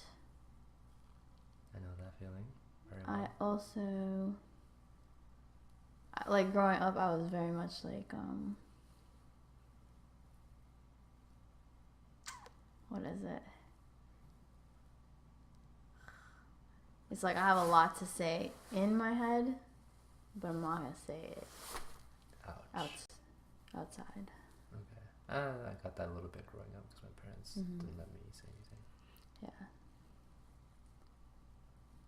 I did it because, I think I was just shy, and then I also had a stutter that I developed, kind of, and then, yeah. And then I was just known for being quiet.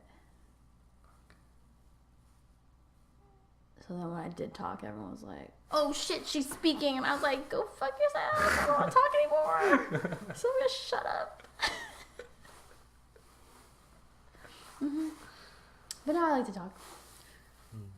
But you still have to like dig because I am very private and I observe like this. So I think that's why. Okay. I'll probably send you. Yeah, I'll send you a few questions. They're all really basic. I don't think we're all really that complicated as people.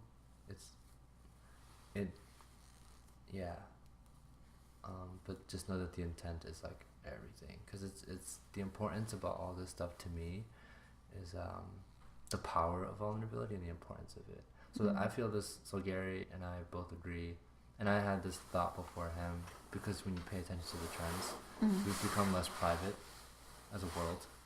That's not going to change. It's actually going to just keep progressing. And the ones who are less private are the ones who are going to be able to leverage and dominate more. It's just going to become a normal thing, because we gave up our privacy when we used to be so, I'm not giving my phone number or my email, you're not going to be on the internet. Now it's like, we're all fucking here. Yeah. So it's just, that's going to keep evolving. And so what's going to happen over the next however many years, we're all going to be way more vulnerable with each other and more deep. And that's what's going to help shift the paradigm from the shallow shit that we've been growing up in, to having full blown out discussions and being like, oh wow, I guess we all like rape victims, death and suicide and drug, all that's going to be in the forefront. And it slowly happens with like revolutions and people talking, people like myself, people on the internet being, there's like literally a YouTube trend of people like, before the internet, people imagined how celebrities are and think they're all this fucking high and mighty person and like gods. And then YouTube came along, and it was still kind of the same thing, because personalities and people were blowing up on the internet. And then one person shared a video of them saying that they basically had mental health issues and were not happy and everything, and then the comments were fucking vicious. Like, you like, all you do is wake up and you make videos, and like they assume all this shit, and they think that you can't have problems. And then more YouTubers started doing it. There was still stigma and people were like whatever, but that transcended culture and further did things. And like someone like Gary is also super vulnerable and honest about a lot of things, puts his bullshit out there, and he always refers to, which is one of my favorite things to refer to too, is in 8 Mile with Eminem, the movie, Yes No, the final scene, he goes first, and he talks shit about himself. He puts all of his insecurities out there, and his opponent's left with nothing. That is real as fuck. So with the podcast, if I pitch you a topic, like I would go as deep as I can. Like sure, like everyone has their boundaries, and I'll say like, if you're not gonna say certain things, that's fine, but just know that I'm gonna dig. And like the point is to share every aspect, because someone within that digging, people are gonna find something. So what I like to say is, you could say like, oh yeah, I struggled with depression in high school and this and that, or I thought it was the worst answer and whatever and this, but like, so people can relate to that, but there's no process behind it. It's like, okay, well, how did you feel internally? What was your life like at the time? Money, relationships, parents, perceptions, goals. So like getting into that, then people really start to pick on certain things and find the details of like, holy shit. And then they can also be like, oh wow, I've never thought of that or never tried that, or oh, if she was able to get through that, then like, fuck yeah, I can too. That kind of stuff. So I'm really interested in the process, hence the name of the podcast is Trust the Process. I think the journey is really underrated. People will always only see you for like your dope ass self right now, and just assume all this shit all the time. And so it's teaching people to look past that and to really know their come up and their story and all these different things. So, and that'll teach people empathy and perspective and whatnot. And see, I'm gonna go there. So I mean, I would ask about Dance Again, but in detail. I would ask about parentals, that life, and everything involved with the parents themselves, your relationships with them, deep into relationships, like if it stays focused on one and you start going in for 10, 15, 20, 30 minutes about one relationship, mental things that you're thinking, how you felt, now that you get to reflect, it's like, if it was fulfilling something or whatever, I get that deep about stuff. Any self-doubt, self-harm, maybe some other, that's like lines if you're willing to cross, you know what I mean? Some people are more than willing to cross certain lines. So, yeah, it's a lot. People listen to the podcast, it just fucking blows my mind. I listen to it.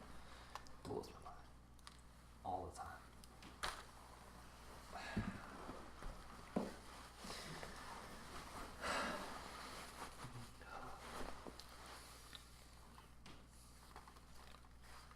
What? Nothing. I have to get gas. Oh, for your car. It's kind of late for that. Unless you're talking about like it. No, I'm 24. Yeah, I never go to those. I don't even know where those are. I'll find one.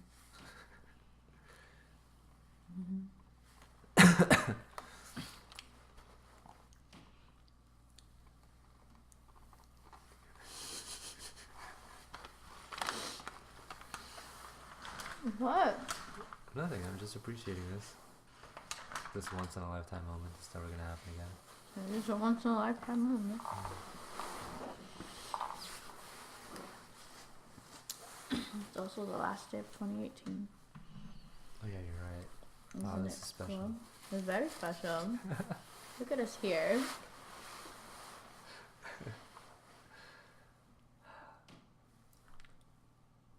That's so good. Wow. It is. You just realized that? It is just no. I'm just realizing. It's from Pressed. Yeah, Pressed is where it's at. It's really good. I should send this to Ellis Fun. Wouldn't you love to be sponsored by Pressed? I think I'd rather be sponsored by Life Live. Oh.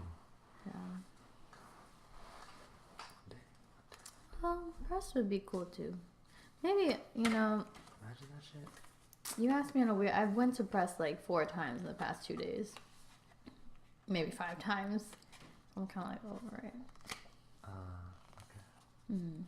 Maybe ask me next week. I'll be like, yeah, that'd be cool to be sponsored by Press. But not right now. Just had it too much.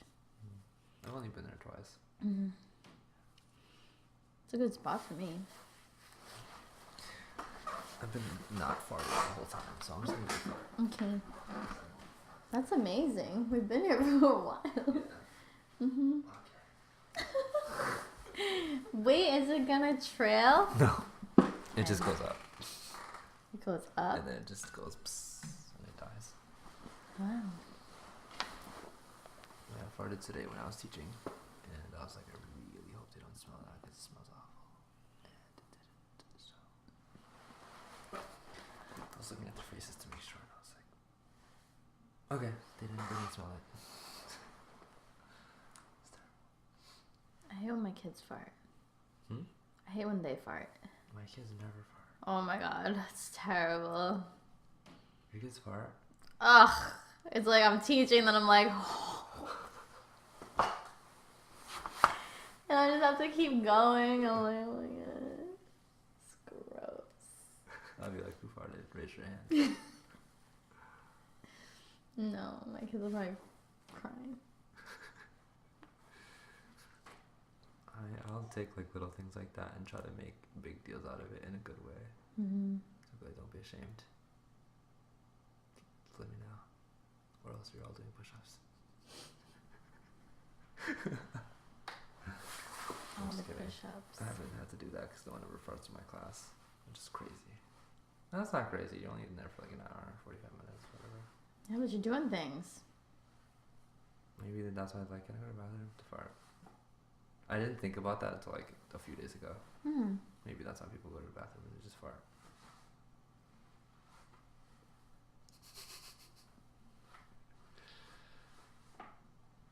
No one's gonna like go into a corner and be like, fart. I mean, that's something I would do, but that's not what like kids would do.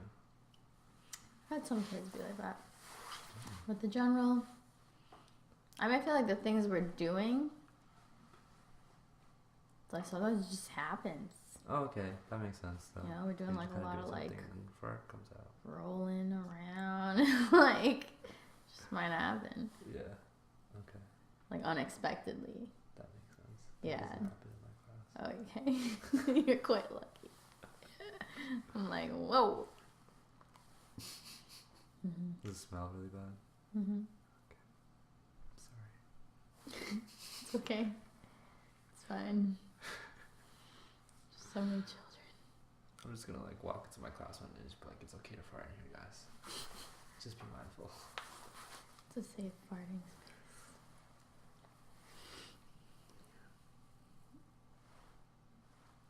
Is that chocolate on the floor that I've been like staring at the whole time? Yeah, I should probably clean that. Well, I wasn't sure if it was there for a reason. No, it shouldn't be there. Oh. Probably just fell or something. Your aura and your chakras. One of my bosses is really good with chakras. Yeah? Mm-hmm. She says she's able to see when people walk in and like what's off balance. Oh, I'd love to know. She's really good. It's a ballroom place, so like she sees like Winchester. Mm-hmm. I just wanted to tell me. Yeah. Like, am I off because I don't feel off? She says she's able to see like when they walk in, like why they're there and like. To be like, wow, this person came for me. But yeah, it's pretty cool. That's what like drew me there because I was like, it was so unexpected. So my friend's like the manager of the place. It's a ballroom place again. So she was just like, oh, if anyone's like interested in teaching, like they're willing to like train people. And I was like, my schedule's crazy, but like I'm interested. And she was like, why don't you just come in to like meet her? And low-key it was an interview. Yeah, like we just started talking and then like she like low-key was interviewing me. And then I was just listening to her and it was very similar to like it made me think EM. Because she was talking about how it's not just like teaching dance. You know, she was like, it's like, she's like, sees people become more in tune with themselves, like through learning ballroom, or like they're like missing something and they find it there. And I was like, whoa. And then she said that thing about the chakras when they walk in. She's like, even by the way people walk, I'm able to like kind of tell like why they came here, and they don't even know it. Yeah. She's like, sometimes they don't know it yet, but like she sees it and she's like, okay, that's what they need. I'm not that good yet. But yeah, she was talking about it and I was like, wow, I gotta work here. So I'm training in ballroom. Oh. And then low-key, I'm like, oh, fuck, she's reading me right now. I was like, what's wrong with me? I was like, what am I, like, you know? So I was like, have you asked her? no. I don't want to know. I want to figure it out, I guess. I don't want to know because she's telling me. I want to just know because I'm finding it.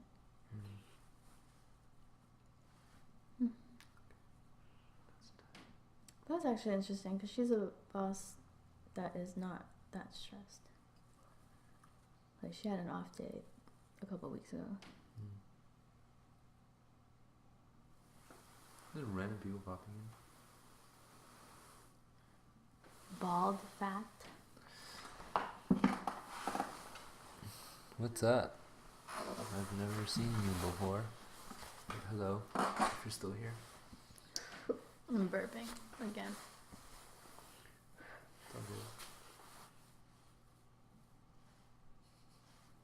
Do you want me to go? What? I've been here for longer than I'm supposed to. Yeah, you've been here longer than you're supposed to. I mean, I just kind of like let whatever happen. Like, do you have things to do? I'm probably just gonna sleep. What are you gonna do? I'm gonna put gas in my car and go to sleep when I get home. How far is your house from here again? Probably 40.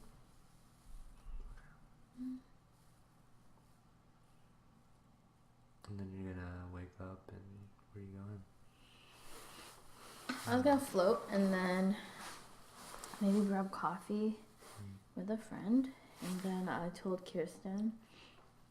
Do you know Kirsten? C? Mm-hmm. I don't know, that's how you said her name. I don't know her. Yeah. I told her I would help her with. She's like moving stuff into her new office. So I told her to help her. Oh, and then I'm going to a nice dinner. But I have to find something to wear. Because I want to dress up. Yeah? Mm-hmm. It's not a mixed dinner, right? What? That would be a mixed dinner.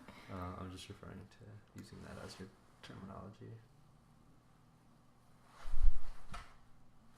Oh, this? Yeah. No. Yeah, I didn't think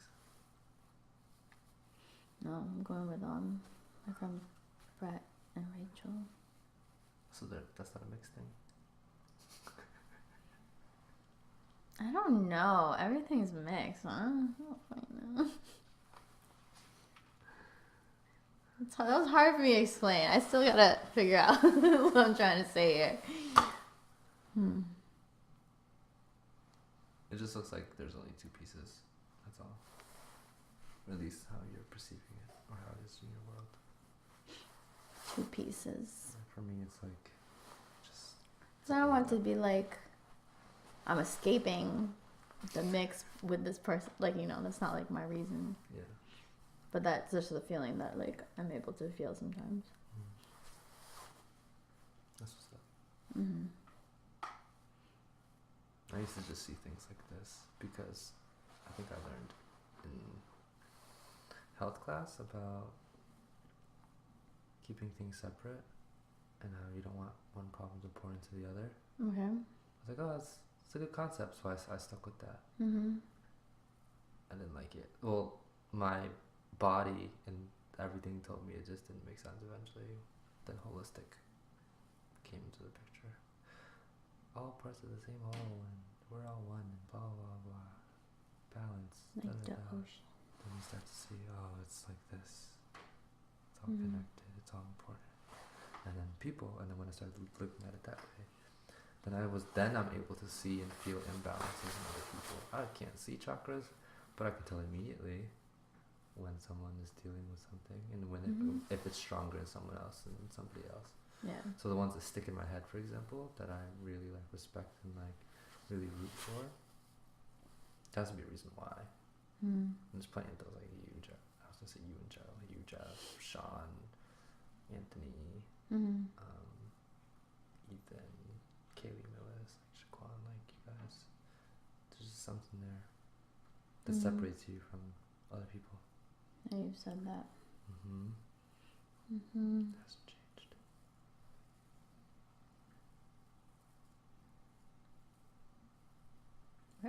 story. Why did you say that to me?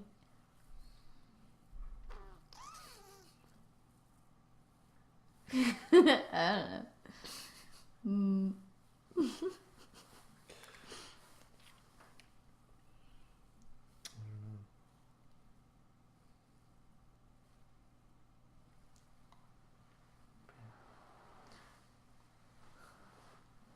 I know that you guys are always going to be okay. Mm-hmm. More than other people. Mm-hmm. That's just faith, though, and my intuition.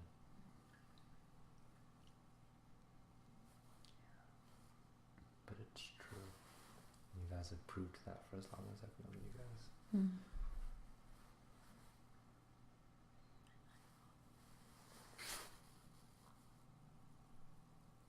But some people surprise me, actually. I could take that back. Someone surprised me. Someone that I had that feeling with too. They thought about killing themselves, and I was like, holy shit. And they're like, I don't even know where that thought came from, but it scared me. Mm-hmm. I can't believe I thought of that. And I was like, oh my fucking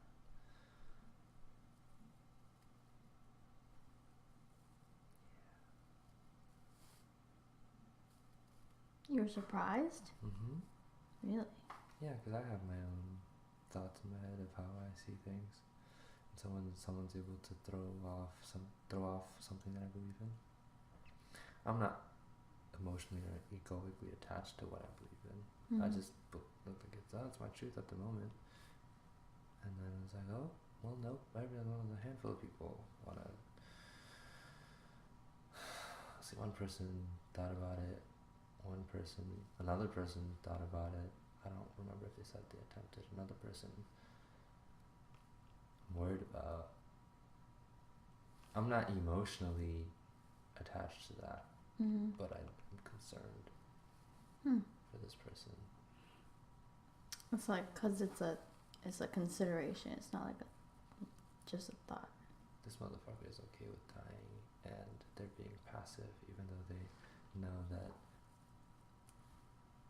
they don't have to, because they're smart enough to know that there are resources out there for them to improve their health. Mm-hmm. They're a firm believer of holistic health, but for some reason they're like, oh, I don't know if I want to. And I'm like, well, what? Some people surprise me.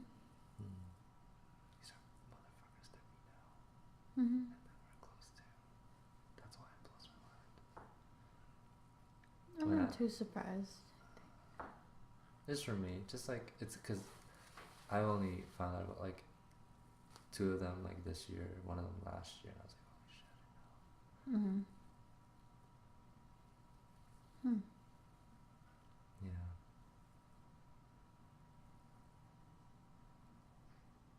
And I'm in the business of trying to like be there and like figure this shit out, and push the stuff that I push.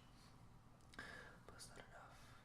And I'm a good friend to these people. Like I'm a really good and key friend to them. Mm-hmm. So just for that stuff to like happen, it's just frustrating. You're surprised that they had the thought? I'm trying to understand.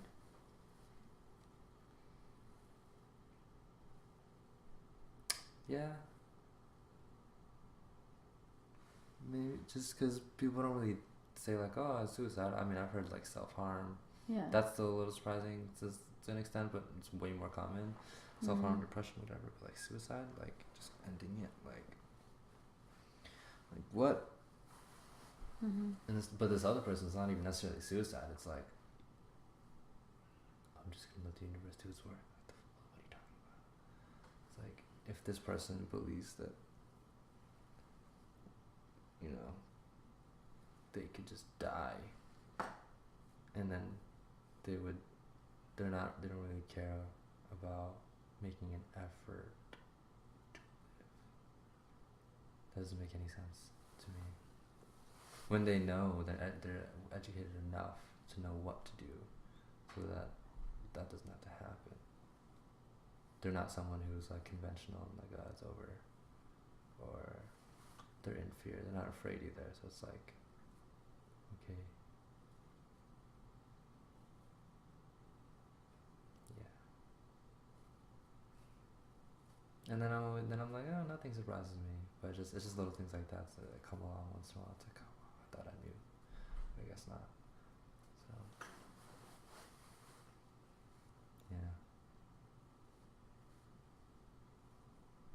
But I mean, that just further. I'm always connected to my purpose, and people on the daily are a reminder of that. Mm-hmm. And so that's why I always try to like be my best, and then give information and be there for people. And then you're just like, oh, those thoughts, they still cross people's minds and stuff. Mm-hmm. And I'm like, maybe that's part of the process. I don't know. But it's just crazy. But also just because I've thought about it, Mm-hmm. but not thought about it in a way of like, oh, considering death for myself, but just thought about suicide. Like the concept. the concept of it. It's like, oh, imagine if I just died. If I just like killed myself, I wouldn't. That's not like something I'm attached. Okay. I'm not attached to the idea. So you've never had like a No. interesting. Maybe that's why you're so surprised. Yeah. Mm-hmm. I just bet really heavy on people emotionally or intuitively, whatever. So I just wouldn't think that that's something that would cross someone's mind. Because I'm like, oh, the people that I have that feeling for, I'm like, they'll be okay. Mm-hmm. And they've proven it. And all of them are still okay. Yeah. So Mm-hmm. it's just crazy.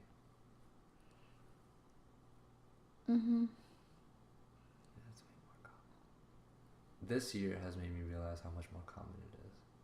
Yeah, it's very common. Yeah. Yeah. So, I'm aware of like, depression and anxiety. Like that's just huge. Mm-hmm. But then like the other stuff, it's kind of like the next step of like, damn, that's rough. Mm-hmm. Yeah.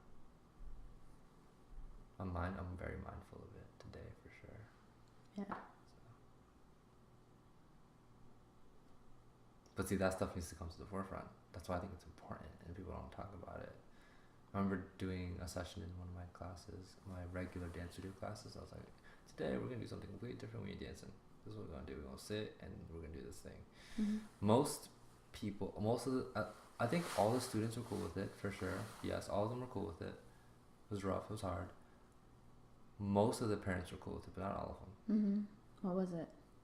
I made them do anonymous. So I would say, I want you to write down something that you wouldn't normally tell people, Mm-hmm.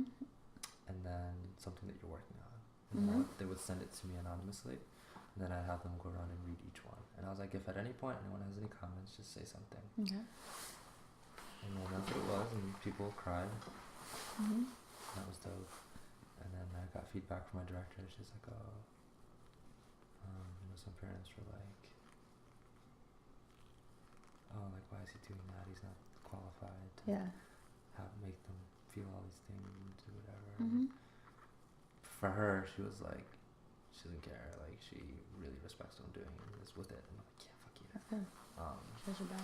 But then what I think about, that the parents don't think about, is like, man, these kids have problems, and I don't know what the fuck you're doing to help them with certain things, and it's not necessarily my job, but I play a part. And if I always tell my kids, I'm like, I really get into it when I see poor performance from you guys. Yeah. If I see you just sucking ass, then I'm gonna take a moment to give you something. Yeah. And they get me going, and I get creative and stuff. Mm-hmm. So, yeah.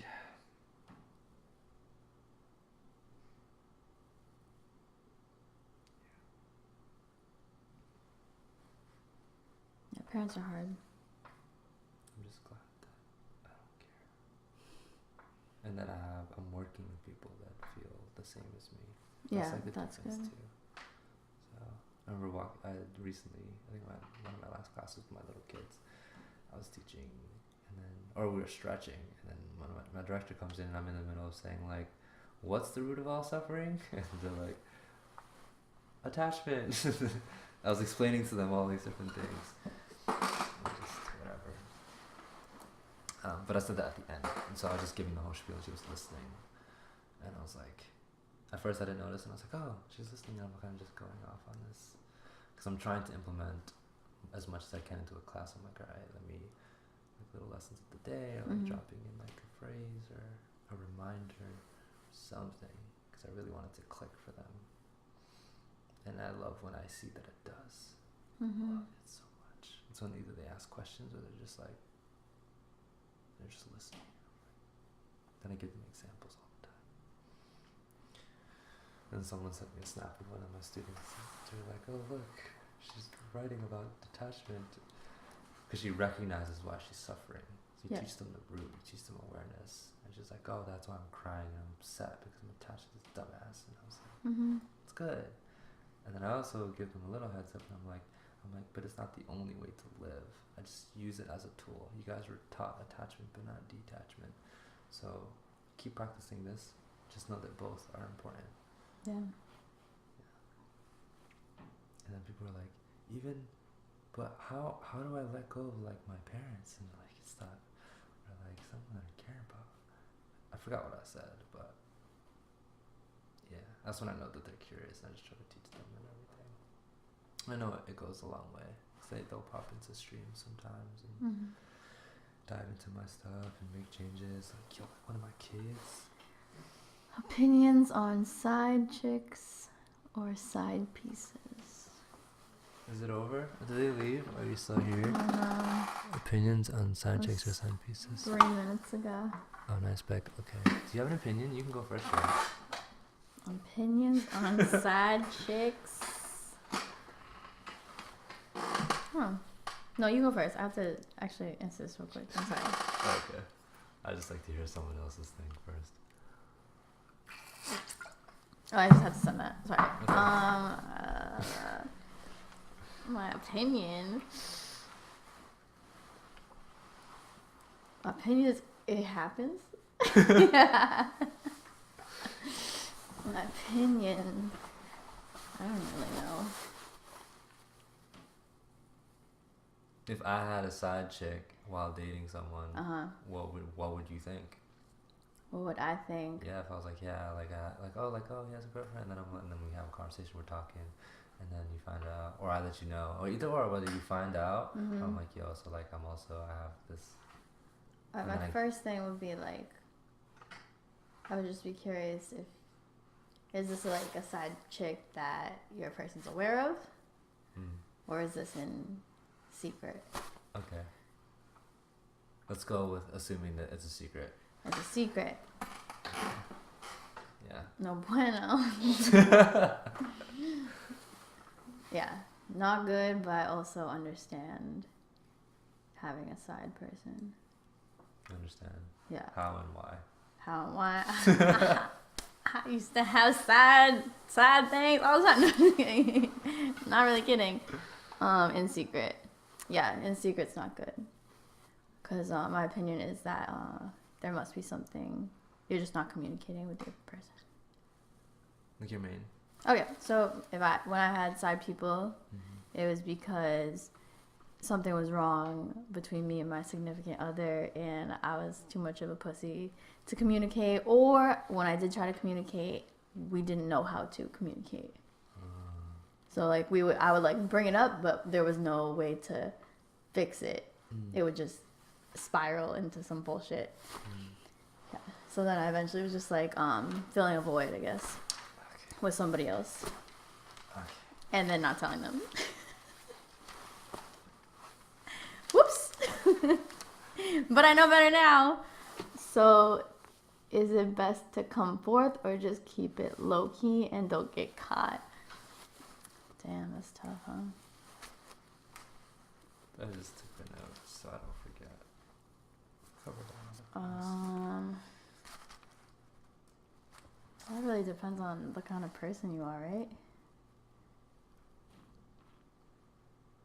I guess. So are they asking in general? In general?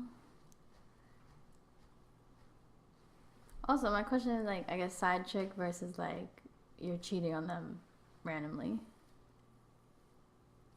You? No, that's my question. Like. Oh, okay. Like I've had a side person who's like consistent, so that's like a real like. And then I've cheated on somebody, like randomly, Like it wasn't like ongoing. So that's why I don't know what they mean. Okay. See, I'm trying to backtrack about all the things we talked about. So I just remember.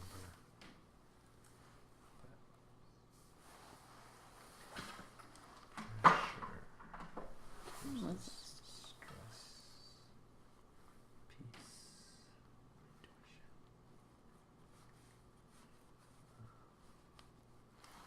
Dance, Massachusetts, relationships.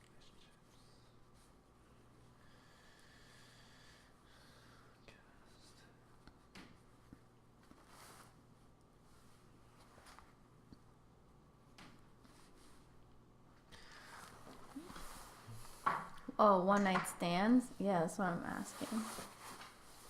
I guess. Anthony's calling me. Boom popping. Hello? Jay! You're on speaker with me and Batana. Batana! What's up, bro? What's up, everyone? You're also like on the live stream. What's up, live stream? Wow, that's hilarious. Yeah, what's good? Wow, y'all are still going strong, I see. Yeah. We're just talking. Wow, this is literally a memorable moment in our lives, guys. It's kind of like 3 of the Avengers having their own movie right now. Yeah. But yeah, that's awesome. I don't mean to interrupt. I was just saying hello. I knew you were gonna, Jared, you're gonna talk late, so I was like, oh, let me just give her a ring. Rang, rang. Yeah. Yes, like Cardi What? B. Anyways, I will let you guys go. Enjoy your talk, Matt. I love you, bro. Today was very refreshing. Very refreshing. I love you too, man. Yeah. All right. I'll talk to you guys soon. Okay. I'll talk to you later today, probably. Bye. Bye. Bye-bye.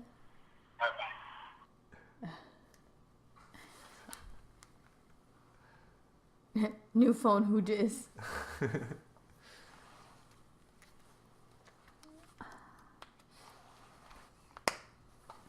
Hannah, what are your thoughts on cheating and all that? I agree.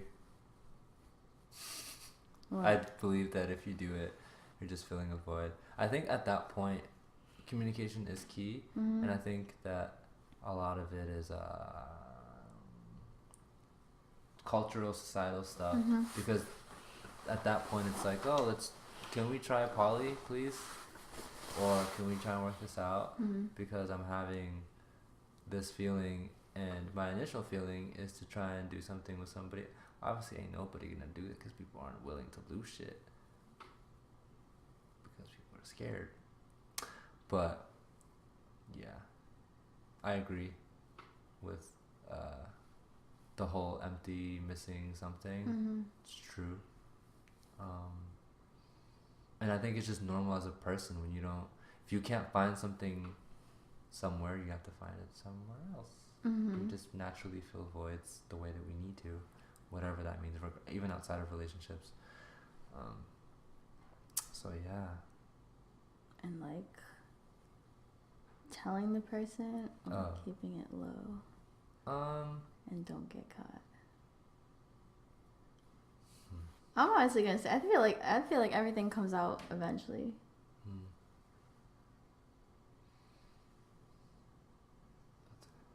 So I've had a situation where like I've never told this person that I've cheated on them, but I'm sure they know. But they never heard it from me, and then I have a situation where I straight up told the dude, I was like, I did this, and he doesn't talk to me anymore. And I see him like pretty often. Yeah. Okay. So. I mean, I don't think there's a right answer. I think Right. it just depends what you want. Yeah. And what you feel like you need to do. Yeah, I guess in the first example, I just had to get over that guilty, like, never tell him thing. I just got over the guilt. He also, like, it was funny. Like, years later, we had dinner, and he was like, have you ever cheated on me? And I lied, and I said no. And then he's like, okay. And I was like, why? He was like, because I cheated on you. I was like, okay, word. Then I was like, oh, maybe I shouldn't have lied just now. I was like, whatever. I was like, oh, whatever. It's okay. See, I think that it's easier when it's no longer a present thing. Yes. Yeah. When it's later. You can talk about it. You're just like, yeah, that happened. And then you could speak on it. Yeah. Later. Yeah. The other example I said it. I was like, last week, dude. My bad. Yeah, and it blew up.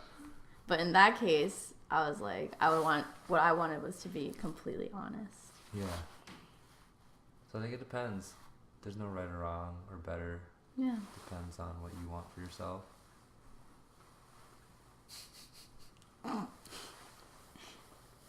It's crazy because I know people have like opinions on like cheaters or like all this stuff that like stigma and stuff. I don't see it that way. I really don't. But I feel like people are probably hypocrites too. There's plenty of those people. Just because even that has not you specifically, but like knowing that with some people, this is more common than I thought. That's how it is. But then I'm like, I don't really see it as like, oh, they're a bad person or anything. I don't see it that way. I see the whole thing.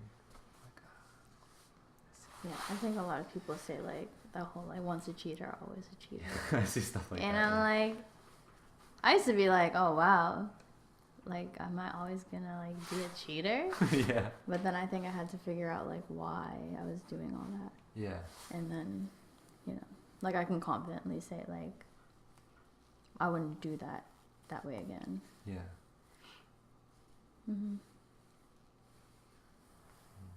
Now I'm just open about how I feel. It's nice. And if you don't accept it, then sorry. But yeah, I think it's so funny.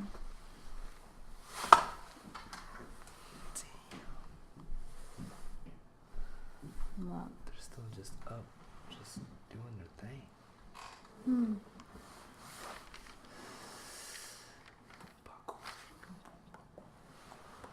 Let's see, how close are you to Nashua? Never mind, I just found it on here. It's 15 minutes, but yeah, I'm gonna come over. Yeah, it's like nothing. Yeah, I'm not gonna go home. Are you going to Anthony's? No. No. Oh, Jeff's? No. Okay, I have no idea. Oh, I do. Oh, I do. Oh, maybe I do. Maybe you do. No, I do. What's your opinion on that? Oh, I think it's fucking cool. For a few different reasons. One, because I'd be saying like, what do I say to this man? I struggle with him. Not as a friend, just as like a collaboratively. We were dancing group together. Right. And I'm just trying to learn shit. Learn about people. So I'm never like about people. I'm just trying to learn about them. So when we finally had a talk and I learned a lot about them, I was like, oh. And my intuition tells me like other things, and I'm like, oh shit. And so then for this to happen, I'm just like in a good way, of like, because I just felt like he would because he like, where am I going? Brain fart. He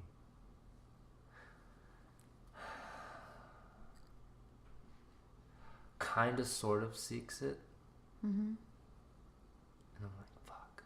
Kind of sort of seeks Companionship. Okay. I'm not pro that. I know everyone has a different life and whatnot. I am pro, please figure yourself out, please. Yes. So into that and commit to that. That's just my thing. Nah, whatever. And I don't think relationships are bad at all. I think they're great for lots of different reasons. It's just when there's too much of an emphasis and that becomes a something that's crippling and I can see it. Did I see that for him? Not necessarily, but the lack of the companionship mixed with other elements of like how he was raised and stuff, because we talked about it. It's like, oh, now I have a more full picture of who you are, and I understand now why you are the way you are as a teammate and as a friend in certain areas, and I get it. But so my concern is always like, oh, self-development. And it doesn't mean be alone, because you can figure yourself out through experiencing life with other people. Yeah. I just get worried whenever someone is like, they feel like they really need that companionship. And I know plenty of people who've been in relationships that are like pretty much like half their life, and people who are coming out of it and they're like, oh, like now I just have to learn how to deal with being lonely, or I just can't deal with being by myself. I don't feel. Like, my mom's like that too, and it's like I get worried. It's like, where's the full fulfillment in being full here? So he's one of those people that I do worry about in that sense, because I'd like to see him thrive in what he believes he wants to do. Yes. And I'm sure you, because that smile and that you feel the same way. Yeah, that's what I thought. Okay, so I'm concerned in that way, and so he's someone that I'm always like, let's go, man. Like, I'm ready to. I've always said to people, like, if you need it, like, I have everything, and like, I just want to see you. Like, let's go. He's not the only person. There's plenty of people that I do that, and a lot of people just aren't ready, you know. Yeah. And for those who are, get fucking excited. Yep. So he's a great guy. Patience. And then didn't understand. What did I understand? What was I gonna say? What was I gonna say? I didn't understand something. I don't think that was what I was gonna say. I think it's cool. Took me by surprise. Why? I've heard that a lot. Why? Well, okay, so I don't know what kind of people you're into. Maybe because that too. I don't know if you have different preferences, or I don't know, or it changes a lot. So that's one thing. So maybe just because I don't know, and then just it happening for him in that way is weird, which is great. In that way? Yeah, where I'm pretty sure like he just didn't know. No, he didn't know. No. But I'm very open and upfront. Yeah, so I knew that he didn't know. So when I was hearing things, I knew he didn't know. And someone else was stoked for him. And I was like, yeah, this is crazy. But that was just me hearing things, so I wasn't sure what was real or anything. So you confirmed that today for me. Yeah, I don't play games. There's no time. I'm like, yeah. Damn, I love that shit. That's cool.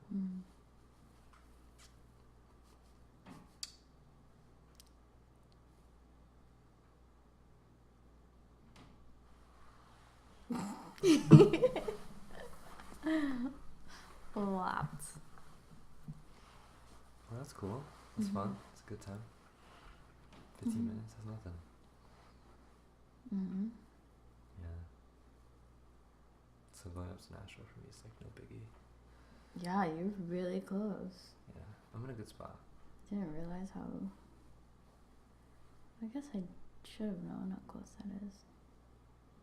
Yeah, like going to Jeff's is like 20, 25. It goes a little up.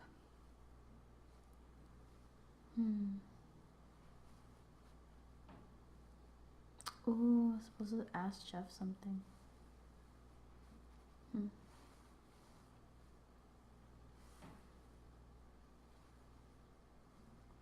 Sorry, that said be here now, and I was like, oh, where do I read that? It's at Life Alive.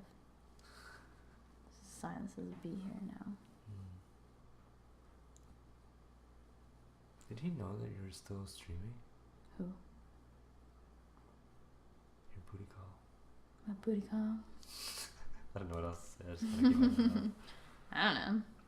Oh, I don't know. Because I was like, ending at 12, so like you would normally probably bounce and go home.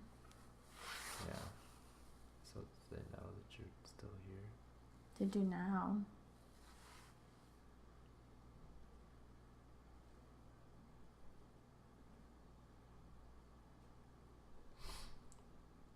I don't know. Yeah, I mean, then obviously I'm still here. I said I'm here later than I thought I would be. Because I was going to go home. But now I'm like, I don't like going to gas stations at night anyways. I guess I have to go anyways, though. I mean, is it really that bad? My gas tank? Yeah. No, I think I could make it, but I like to take care of my car. It's like a child, you know? It's like, oh, I'll just feed you in the morning. And they're like, nah. Like, they'll live, but is that right to do that? I don't know. You're funny. I don't know.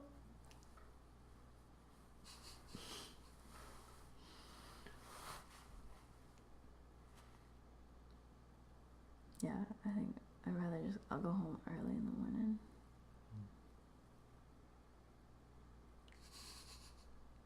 Tell my mom that I have not been home. It's like, I don't know, Friday, Thursday? Yeah, but I'm gonna be home for the New Year after dinner. My mom started dating somebody. Isn't that weird? It's very crazy because I never thought she would.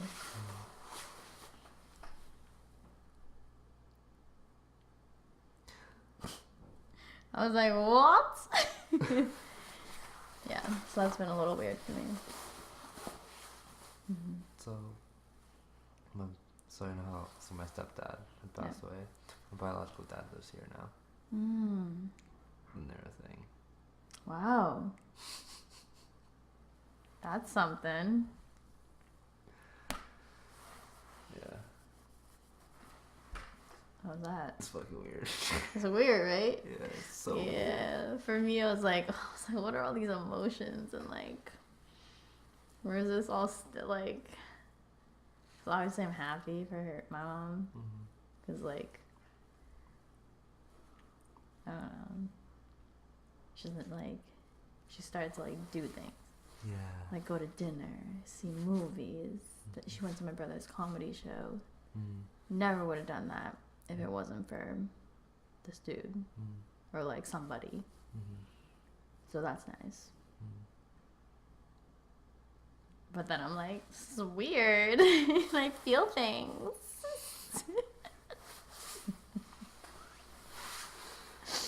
Yeah, it's weird. Yeah. That's funny. It's just funny that you said that because I'm like, oh.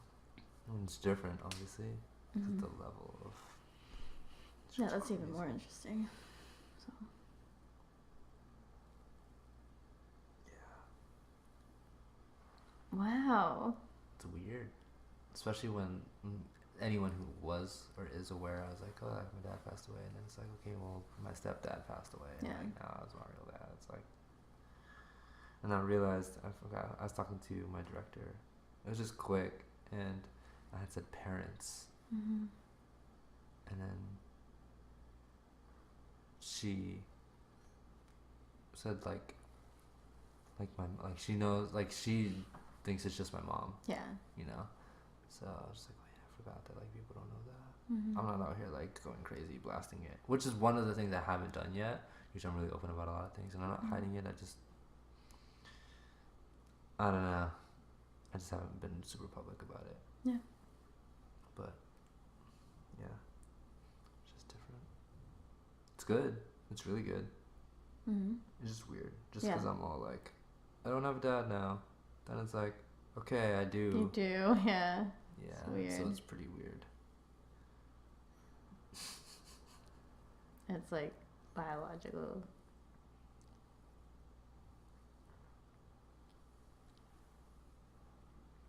Yeah. Yeah, it's crazy.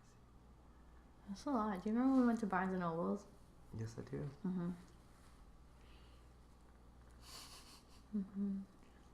We didn't just do that though, right? Did we eat? I don't remember. We went to maybe H Mart. Damn, we went to H Mart. Holy mixing up my memories. Or was that a different day? Oh, I'm pretty sure we went to Barnes and Nobles and then we went to H Mart.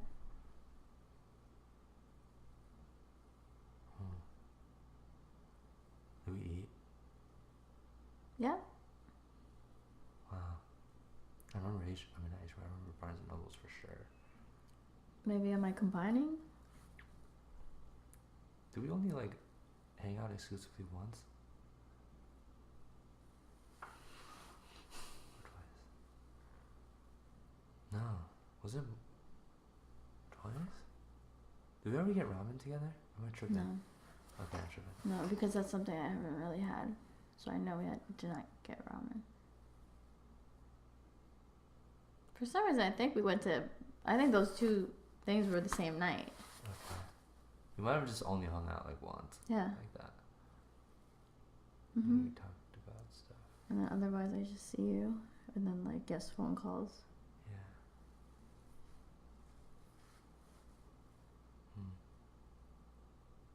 Where did you tell me that thing? You said something about that whole thing with Kaylee and Shaquan.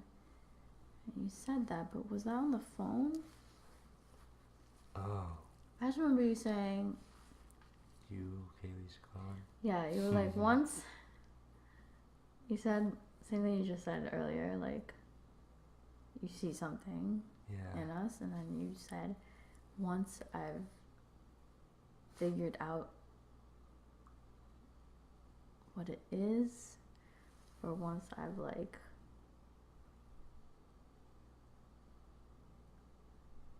basically like gotten control of it or something, you were like, I can't wait. And I was like, I was stuck in my head. I was like, oh my god. I was like, what is it? I don't know.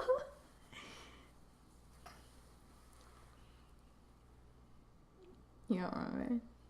Well, when you put it like that, it just sounds like a way older version of me. Yeah, it was a while ago. But now I'm just like, I just can't remember. Was it like at DE?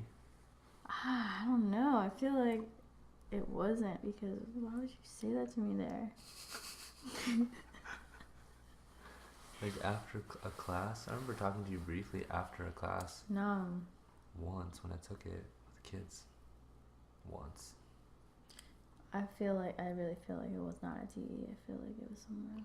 Or like over a Facebook call. Maybe. I feel like you might have talked once or twice like that. Maybe when you're driving or something. Mm-hmm. But I don't know if it came up there. Oh, maybe now I kind of remember. I mean, I think it was like. Oh shit. Oh, maybe. I think I was in bed, and it had to be over the phone. Wait, was it a long time ago? Really? It was quite a bit ago. A year? No, More. longer. 2? 3? Maybe 2. Season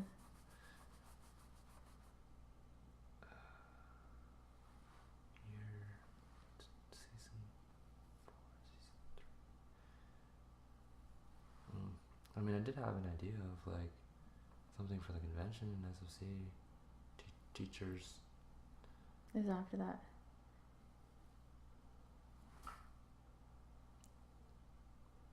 It was definitely okay. Kaylee was already in LA, so it couldn't have been that long ago. Because she hasn't been there that long. Feels like forever. Yeah. But I just remember when you compared, like, you said Kaylee, Shaquan, and like whoever.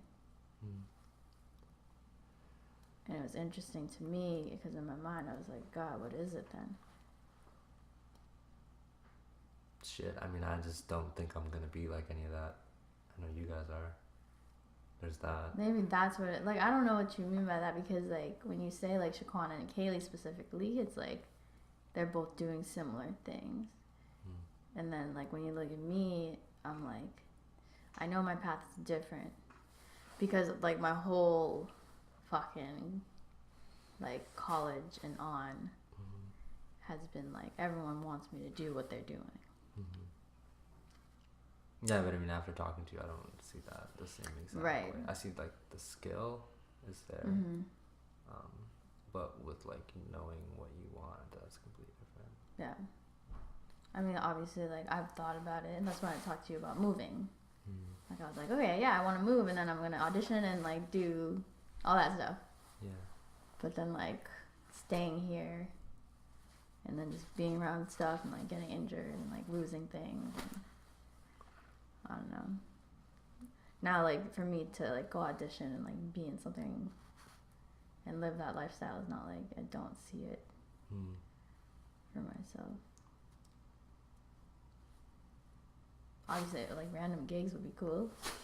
Obviously, like it'd be cool to do that, but like it's not like a long term like fulfilling feeling that I get from thinking about that.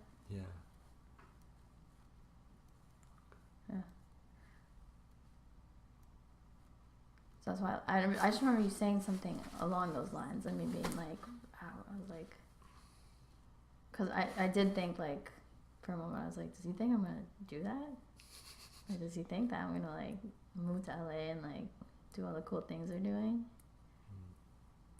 So then I was like, everybody wants me to do that. Like even my teacher in New York's like, I actually went to him this summer, and I was like, yo, he's like, are you ready to move out here? And like he's always pressuring me to move to New York, and he's always like, he's like, people are looking for like dancers like you, but you're just not here.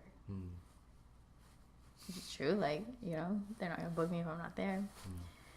And I told him I want to build here, and he was like, are you sure? And I was like, yeah. He was like, okay. He was like, I'll help you, but like, okay. So it's interesting.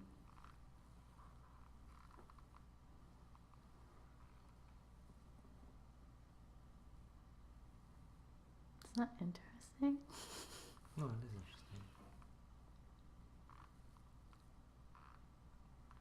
Yeah, I'd say you'd fall more into a category of like a McKierson and a Sean and like a Jeff. Cause like cause the skill sets are there too, as a performer and all that kind of stuff. But you guys are interested in building and community and passing stuff and legacy in that way. But they're trying to just dance. That's it. Just want to dance. Just dance and dance, which is great. And obviously they're teaching, but I just think dance is kind of like the primary. Yeah, I do have moments where I'm like, God, like, why am I not doing that?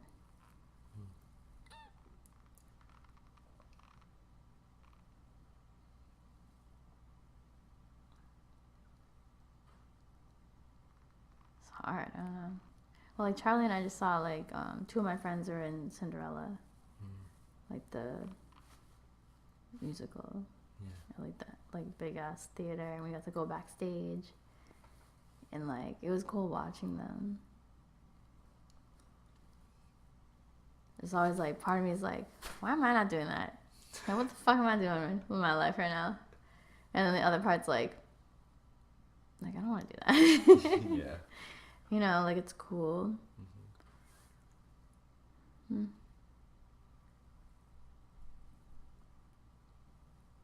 I don't know. I think maybe it's like I like to create. So like right now, those friends specifically, like they're not creating, someone else is creating, and they're like part of it.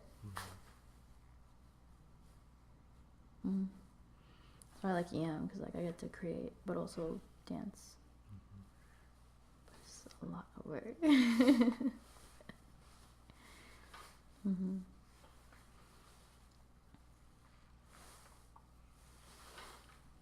My lips are dry. I'm almost done with this. I'm finishing. It's taking me 2 days to finish this cinnamon roll. Oh my goodness. God, I don't want to get gas. Do you think it'll be okay? I'm just not going to feed the babies all the morning.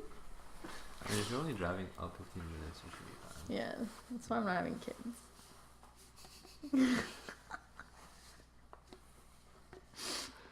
I mean, that's what you say now. There are always those people who, once you enter the relationship, you just don't know. I would adopt. I'm gonna tell you right now, I'm not shoving anything out of here. But I will adopt a kid. Yeah, I've thought about that too. The only way I think I would carry a baby is if I'm like carrying my friend Brett's baby. He's gay. That's wild. Yeah. I've never heard that in my life. That's fucking cool. What? that I would That. someone would carry someone's baby. I would be his surrogate mother.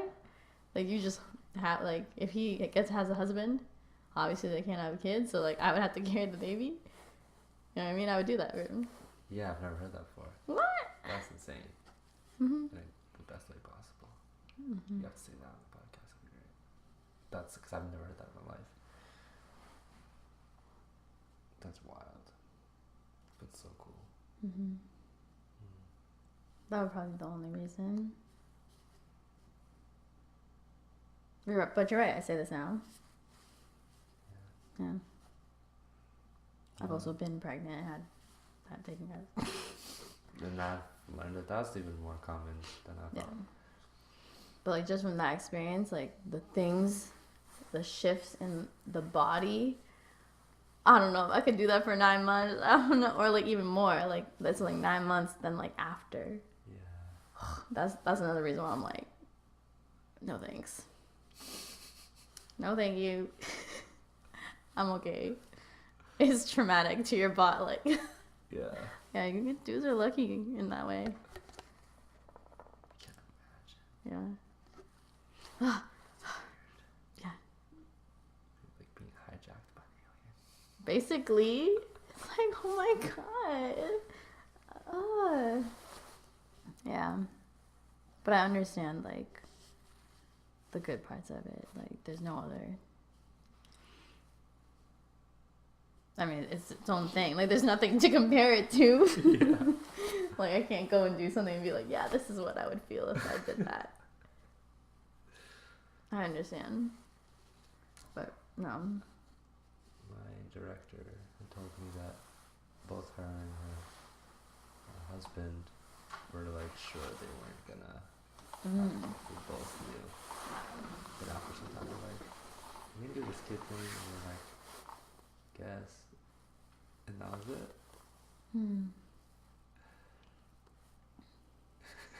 So I was just like, honestly, you just don't know. Yeah, you don't because know. you'll be different, and then you're gonna be with someone, and Yeah. so they made that decision on their own together. So, yeah. A lot of my students are adopted.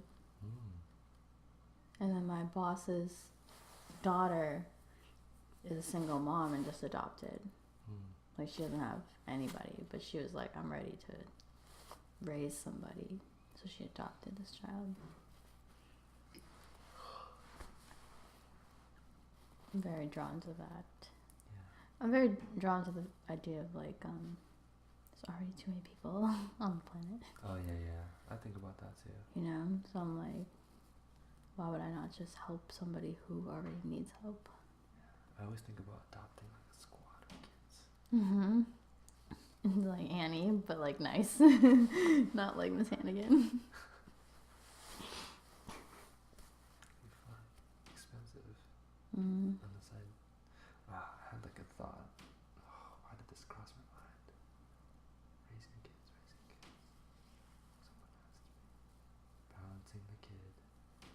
I would teach them survival traits. I would try and, I'd help them experience the world, but whatever I can bring to them, I'll do. Like, okay, we're gonna live in a forest for a night. Be young, do all this weird stuff. Like, give them adversity, give them like reality. And, Yeah. I guess I can put myself to the process too, or I'm gonna prep myself to do that with a kid. It's something I actually do want to learn. I want to learn how to survive without today's structure, because you can. We're just not taught how. I was watching. It's like a woman on YouTube who teaches people how to survive in the woods. It's really cool. I would love to know. Yeah, because then you start realizing and seeing that everything is something. You look at trees, you start to understand. Oh, I could do this with that. Yeah. That leaf or that plant, and I'll be fine. Not like, oh, the food supply is cut off and I have no money. I'm gonna die. Right. Yeah. Right. When you could just. Or water filtration, having your own thing, and like take water from this dirty ass river and have clean water. Growing your own food, all that kind of stuff. Yeah, I would love to know all that.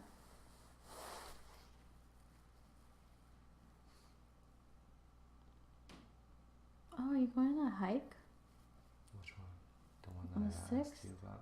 Yeah. Yeah, I need to do it for myself. You're going by yourself? No, it's gonna be people. I don't know. Oh. Some people said yes. I haven't said Okay. anything ever since. Oh. I'll probably do that, but Oh, whatever time. If it's early, yeah.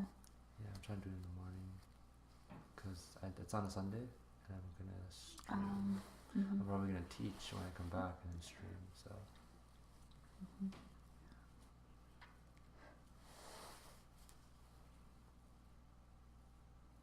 Hmm.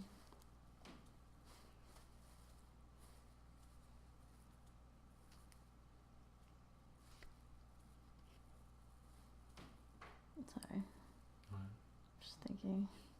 You said Sunday, so it made me think of Jeff earlier was talking about how he takes ballet on Sunday mornings. And then I was like, you sneaky little bitch. Like, what? I want to take ballet Sunday mornings. We're so competitive. It's like everything he does, I want to do. Mhm.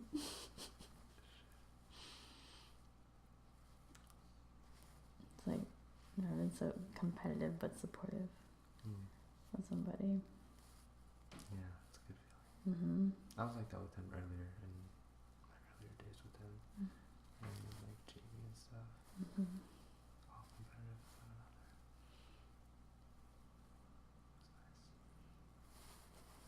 It's nice. Little did I know he could already fuck me up from the get. I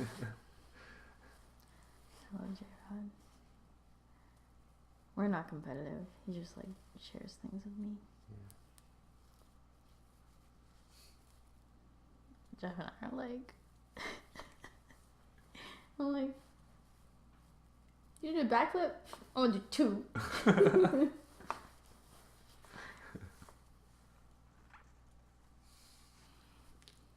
That's good. Mm. Sorry, no, I'm just thinking about. Do you want to see this video? Sure. Let me preface this. So we ended rehearsal, and I was just doing handstands for fun. And then Jeff saw me and was like, I've never seen you do a handstand for that long. And I was insulted. I was like, what? And then it turned into this whole like handstand contest and like headstands and then push-ups and then like God knows what, like all these different kind of things. So we ended up doing push-ups, and then Jeff was screaming.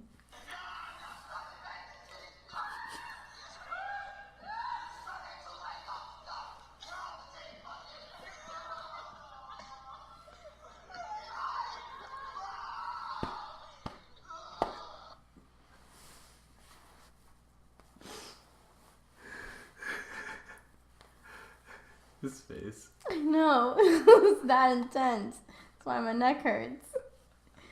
Because obviously everyone else, I'm gonna leave in like 4 minutes. Okay. Everyone else joined in, and then like Justin too. So we were like playing stacks and stuff. And then when Justin couldn't do something, we had this joke where like I'm mom and Jeff's dad. Justin couldn't do something, and I was like, oh, it's okay. And Jeff was like, you suck, you're on stage. So it's like I'm the mom that's like, it's okay, sweetie. And then Jeff's dad that's like, go on, son. So that's why he was like screaming like that. That was pretty intense.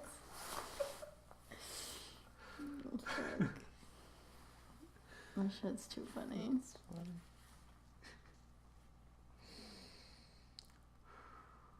Mm-hmm.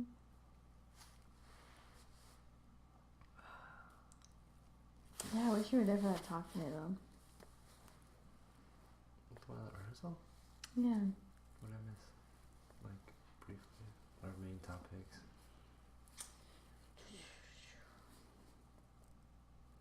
Communicating, and being aware of your intentions when you say things. Because I feel like a lot of people, this is actually interesting. It was like, people. I didn't mention this, but it was people within EM and outside of EM who ended up saying things in my ear, whether they meant to or not. But they weren't.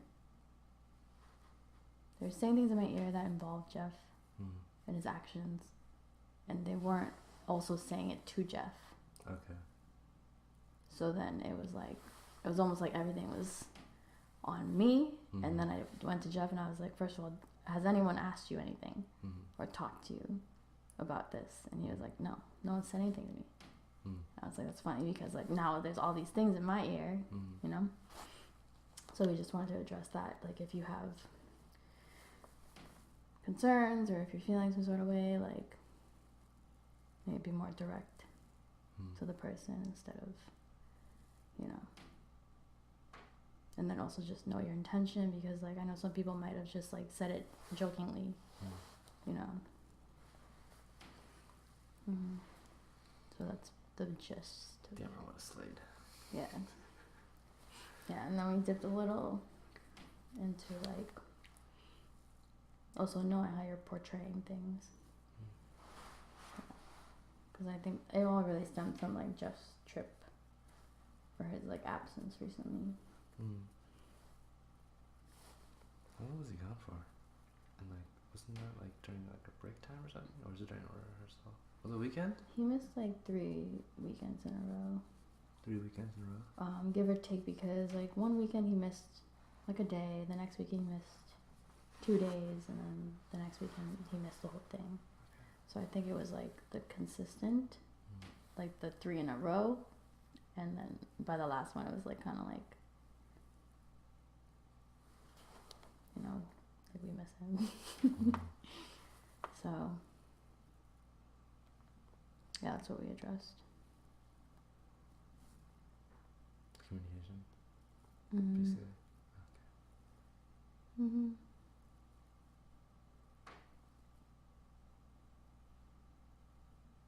That was hard for me because like I don't know, I'm human. Yeah. So like, you know, people are saying things like, and it's so easy. It would be so easy and like temporarily relieving to like give into it and like to like vent. But instead I like held it in as well as I could. Like if people said something to me, I would just be like, I don't want to talk about it with you. Like I have to talk to Jeff and move on. Instead of like being like, yeah, you're right. Da, da, da, da, da. You know, so like that was really hard for me. And then I think it literally just kept waiting on me until I finally talked to Jeff. And then when I talked to Jeff, it literally just transferred onto him. So then it was all weighted on him. And then I was like, oh shit. Like I felt bad because I literally looked at him and I was like, oh wow.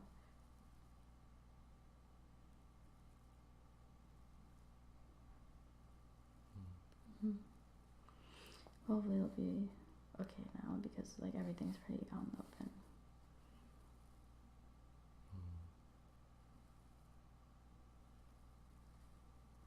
Would that be like part of why he's in his funk? Does someone say something? Hi, my girlfriend likes to act like she's 13 in bed, but I tell her that's weird because she will be 13 next year. I've heard that joke like that before. Those are terrible. Sometimes people just pop in and say some dumb shit like Yeah, that. I bet. But it's okay. You can live your life, leave your comments. I'm not mad. Did you accomplish what were you trying to get out of me? But yeah, that is what we discussed. Which is pretty cool because like a lot of groups don't do that. That's so important. I've been in so many groups where I don't know what happens. Like people don't say things, people talk behind everything and never address it, or when it's addressed, it's not addressed well. So I just hope that everyone is in like the same understanding. I hope. I don't know. We just trying out here. Yeah. I don't know. Mm-hmm.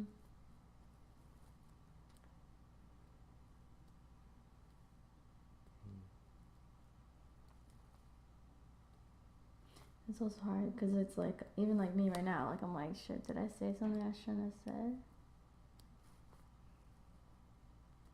I don't think so. No, me neither.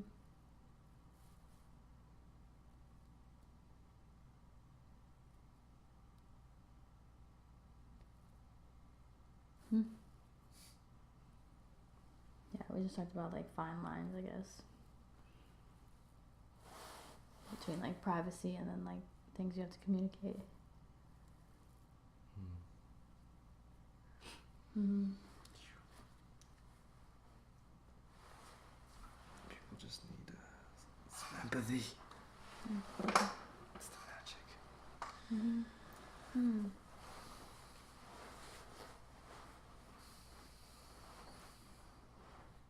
There's always going to be a reflection of people's selves. Yes. Mm-hmm.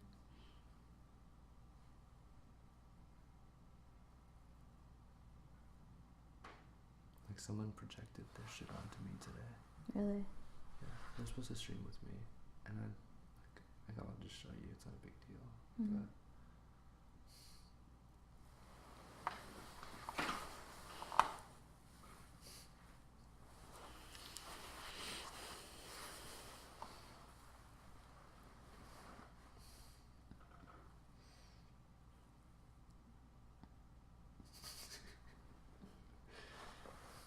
I'm like, I ain't perfect.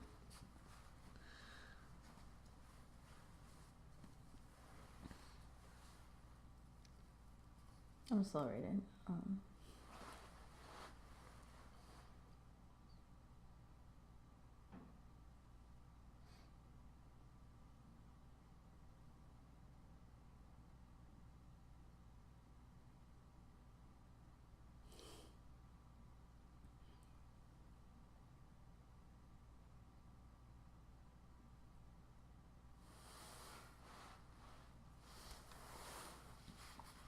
That's interesting because with the situation I just told you about, like that went through my mind. I was like, I had to keep asking myself, like, am I just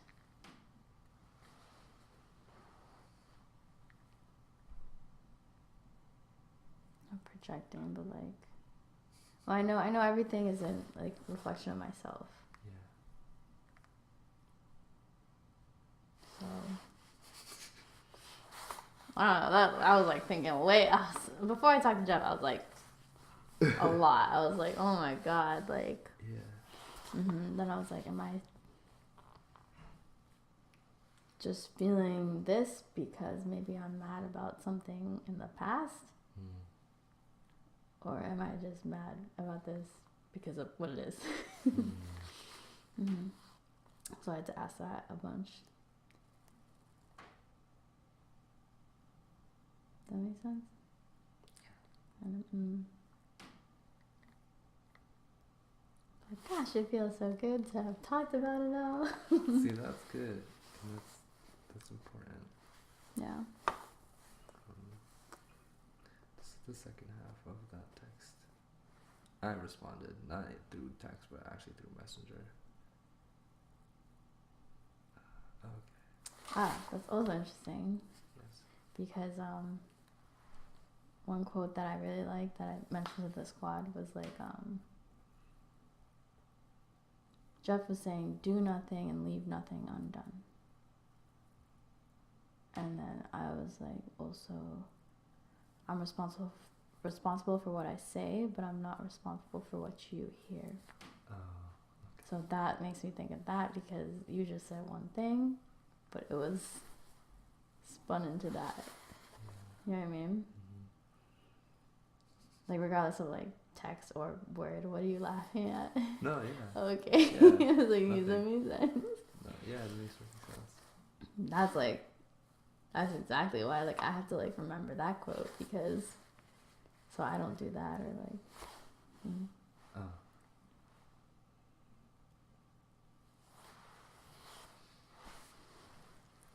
You can just scroll. I said a lot, and I just wanted to kind of leave it at that.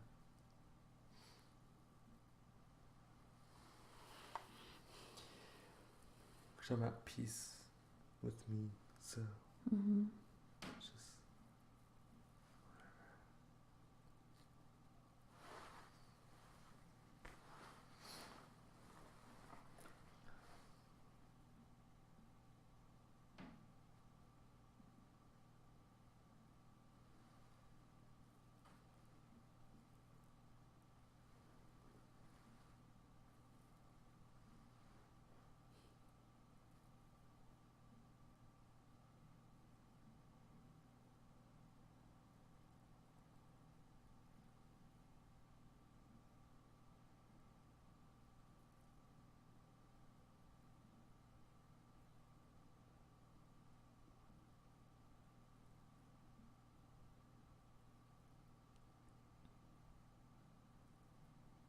Yeah, going better.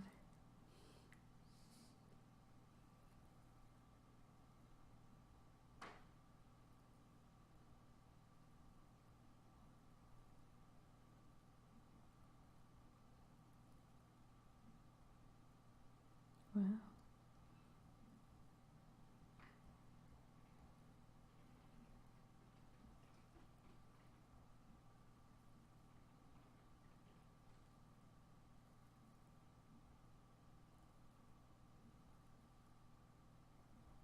Do you want me to keep reading? No, you can. I believe that it's all kind of connected. Okay. It's not much.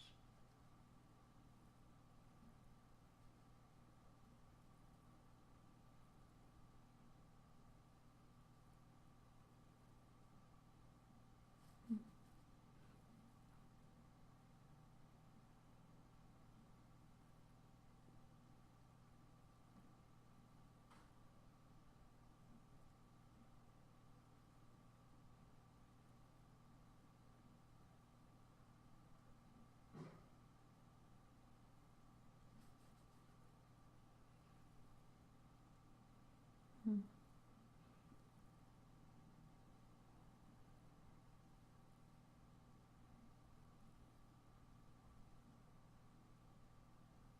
Hmm.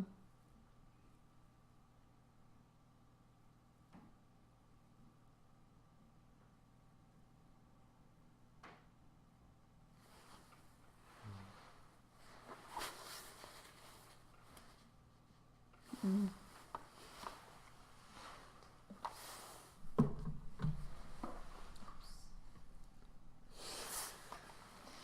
I'm like, yeah, I'll be there then. Just kidding. I'll be there. I think anyone should know.